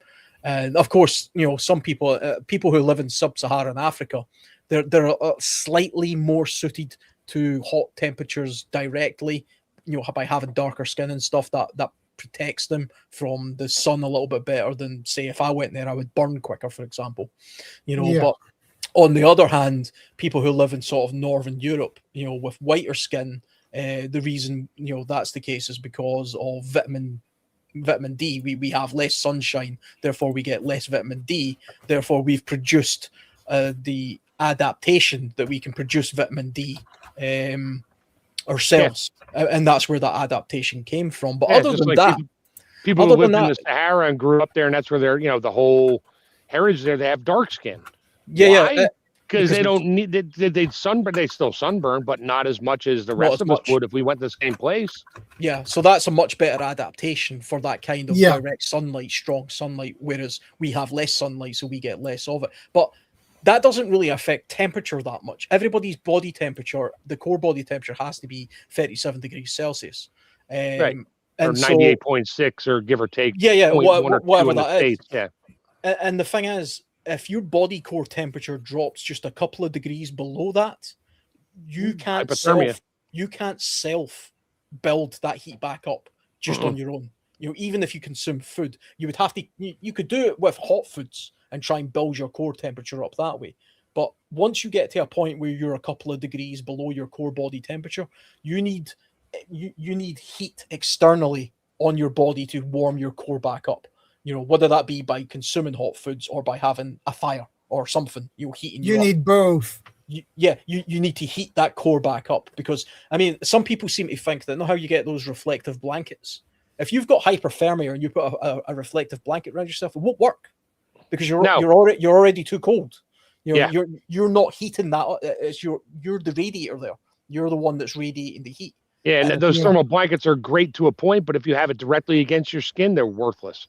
Yeah. So, I mean, when it comes to what we're talking about, extremes of hot and cold, really what we're talking about is ensuring that our body temperature remains at that constant 37 degrees Celsius or 90, whatever it is in Fahrenheit. Because if you're just a couple of degrees above that temperature, then you can overheat. You know, and you get thermal heat stroke and all sorts of other problems, which is just as dangerous. You know, I've actually had not heat stroke, that, you know, the thing before heat stroke, but I got to the point where heat exhaustion. I've had that too. Out. Yeah, I passed out briefly and came back. I didn't pass out. I remember this distinctly. I was pulling an engine out of my car in the garage, and it was like 98 degrees outside. Yeah, I'm in the shade in the garage with a fan going. And I realized after about an hour, I stopped sweating. And I ran out of moisture, and my body just said, I can't do this anymore. And I was really weak and getting a little disoriented. So I went back in the house, and my mom took one look at me. I mean, I was like 17. She took one look at me. She's like, what's the matter? I was like, I'm not sweating anymore. She's like, get in the shower. So she got me in the shower. Didn't hit me with cold water, but it was like, you know, tepid. You know, it was cooler than me and cooler than body temperature. And she just ran the water on me for a while and wouldn't let me just start. I wanted to drink water. She's like, She's like, your throat will swell up. She's like, she's gonna let me take little sips, gave me an ice cube to suck on. And after about 4 hours and a migraine headache, I was like, okay, I feel like I got hit by a car, but I feel better now. And she's like, yeah, don't do that anymore. Bring water out in the garage with you. I wouldn't drink water. I was drinking coffee all the time. Yeah. I mean, it's it's a dangerous thing. It kind of comes on suddenly. The strange thing Yeah. is, what happened to me, I was actually in the Middle East at the time. This was a Ooh. long time ago, and I was on the back of an open Land Rover while it was moving. So it was like a hot air dryer blowing me in the face, basically. Yeah, and the way. all the moisture coming out of your body was evaporating right It off. was just Sort of pushing it felt right good, off but me. yep. And I remember it was strange because I was standing up in the back of this Land Rover, and I felt sick. But I get travel sickness, and that's what I thought it was, because it feels very similar. And I could feel myself sort of starting to sway a little bit. And I turned to the guy beside me and said, I don't feel that well. And then I was sick. And then he says, yeah, you look terrible. And then I just passed out.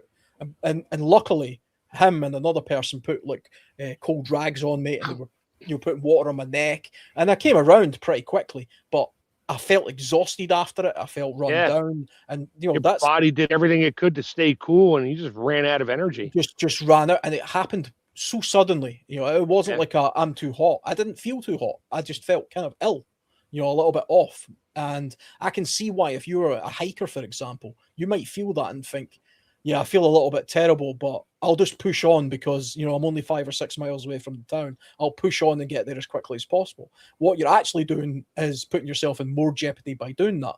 Really, what you should do is stop and immediately find shade and try and cool yourself down, because you're already getting to the point where your core temperature's getting too hot. Equally, if you're too cold and you find somebody who's suffering from hyperthermia, don't heat them up too quickly, because that can be just as deadly. The instinct there is to put them into a tent and turn every bloody heater you've got on, or something like that, or put them in a hot car. You can actually give them shock by doing that. So you have to gradually, put some, a blanket on them, and then gradually bring them around, sipping, a warm drink or something. Warm their extremities first, like their feet and their hands, because the blood circulation will pick up some of that heat and bring it back to the core. Yeah, absolutely. Same with cold. Same with the other way around. If you're hot, that's what my mom taught me when I was young. I come inside, I was just hot. She was like, just run your wrists under cold water. And within like a minute or cold, just put your head under the faucet, let it run across your neck where the blood vessels are closest. Yeah. And it would cool you right down. I was like, wow, that works great. Yeah. Yeah. I mean, it's one of those things where if you're in, you remember if you're outdoors and you're cold, your hands feel a bit cold, and people do this and they blow into their hands. Don't do that, because all you're actually doing is blowing moisture into your hands, and you get even more colder. It feels good for a second, and then it gets colder. It's not. A better thing to do is actually put them under your armpits. Yeah. Or down between your legs, because those areas are warmer, and you'll be able to heat yourself up a little bit better. Mm-hmm. So that's the way to sort of deal with that in those kind of environments. But like somebody was saying earlier, people can die of the cold in their house, even in the UK. Just while we've been talking, I've been reading some other statistics. It's incredible to me that apparently over 2,300 people have died in England in the winter of 2025 to 2024, 2025. I think most of them are old people, or people who have got some other sort of issues, and I don't really know how they're calculating that, but that's what it says. That's a lot of people. That's a lot. That's a lot of people based on just a temperature change. Yeah. Yeah, and the body shivers. When you're shivering, it's your body trying to make friction to warm you back up again. If you stop shivering and you all of a sudden feel warm, you got a problem. You're screwed. Yeah. You better be quick to think about that, because your brain is one of the first things, your cognitive ability goes away. It's like, oh, I'm nice and warm now. Let me take my shirt off. You're dead. Yeah, absolutely. That is why those who are alcoholics in wintertime, when they walk home, they feel hot. They take off their clothes and then they pass out and die. Yeah. Alcohol also thins your blood a bit, and also is not particularly good for thermal regulation. In either sense. Everybody's like, oh, I'll have a shot of whiskey because I'm cold. It's like, okay, that might help for a very, very short term. If you're dehydrated and your blood is thick, that may help circulate some of the blood around because you just thinned it out, but only for a few minutes. Yeah, it's a bit of an illusion, because that warming feeling of like having a shot of whiskey. What was the thing that the dog used to have around its neck? Is that rum? Yeah, or it was something? brandy. Yeah, it was brandy. Yeah, the brandy dogs. Yeah, the big dogs. Yeah, the brandy dog. But I mean, it's something of an illusion, because it gives you a sense of warming but it's not really. I mean, it's actually kind of doing the reverse of what you want it to do, really, and could put you in a little bit more peril. Sorry, I'm laughing. Jesse Pixie said a banana can cool you down. I'm like, cooled me down once. I slipped on one, and the speed I was moving towards the ground, that extra air current cooled my sweat off for about a nanosecond before I conked my head on the floor. I guess I don't know how a banana can cool you down, but elaborate on that maybe.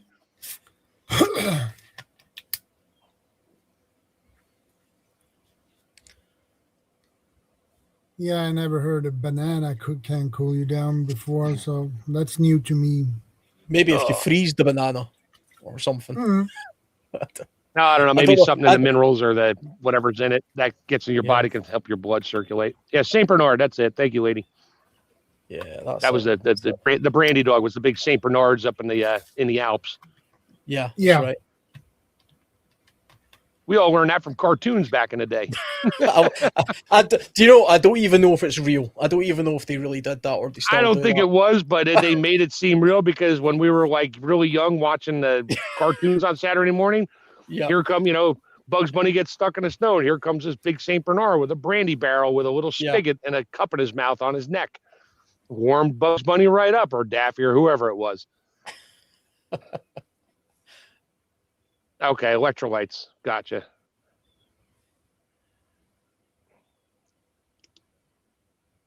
Okay, that explains everything. Mm.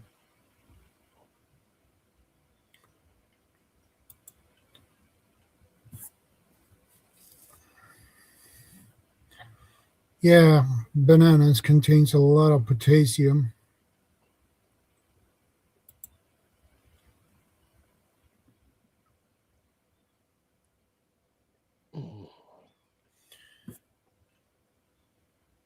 Well, I think we're beginning to wrap things up. Yeah, it sounds good. I still got more to do. I got a vacuum upstairs now, and I'm not going to take my computer up there with me. Do before the wife gets home. She'll be happy. Thank you, Shadow. Appreciate the content. That was great. Yeah, that was a good conversation. That's actually because I think it's particularly important for people to realize that if something was going to happen from an extreme temperature point of view, which does happen every year, we see it. People get caught out. You see what happened in Texas where they had that sudden cold spell, and you see it happen in other parts of the world where it suddenly becomes blazing hot. You're more likely to be indoors than you are outdoors, and you can't rely entirely on air conditioning or gas central heating. So just thinking a little bit about what you can do to make your own living situation that little bit more comfortable, to adapt to it, even if it's temporary. I think that's a good skill to have. And there's so many examples. Some of the stuff we've talked about we've just skimmed the surface. I mean, I advise anybody to take a look into some YouTube videos about how Japanese people traditionally kept themselves warm. It's very interesting. And equally, you can have a look at how people in sub-Saharan Africa and Turkey keep themselves cool traditionally, and the methods they do is very interesting as well. And it's all relatable information to what we're talking about. Mm-hmm. I think this is one of the few ones we've done, Shadow, where we may have gotten off track a little bit, but we were actually still in topic for the most part. Yeah. We didn't go for the most part, out in Never Land. We just, except for a couple of plants and oxygen and stuff, but everything else was still applicable, which that's rare for us. Yeah. Hey, it is. Even the plants and the oxygen and the moisture management, it was all kind of, it was all in there. Good times. All right. Well, I'm going to bail. You guys have a great time. Thank you, Shadow. And you're very welcome, Alan. Yeah, it was good speaking to you, and thanks for having me on, Shadow. That was great. Thanks. It's always a pleasure, Alan. I'll jump off too. See you guys. Take care. Take care. Stay safe, guys. I will see you next week, same time, same channel. And remember, be part of the solution, not the problem. And we are out.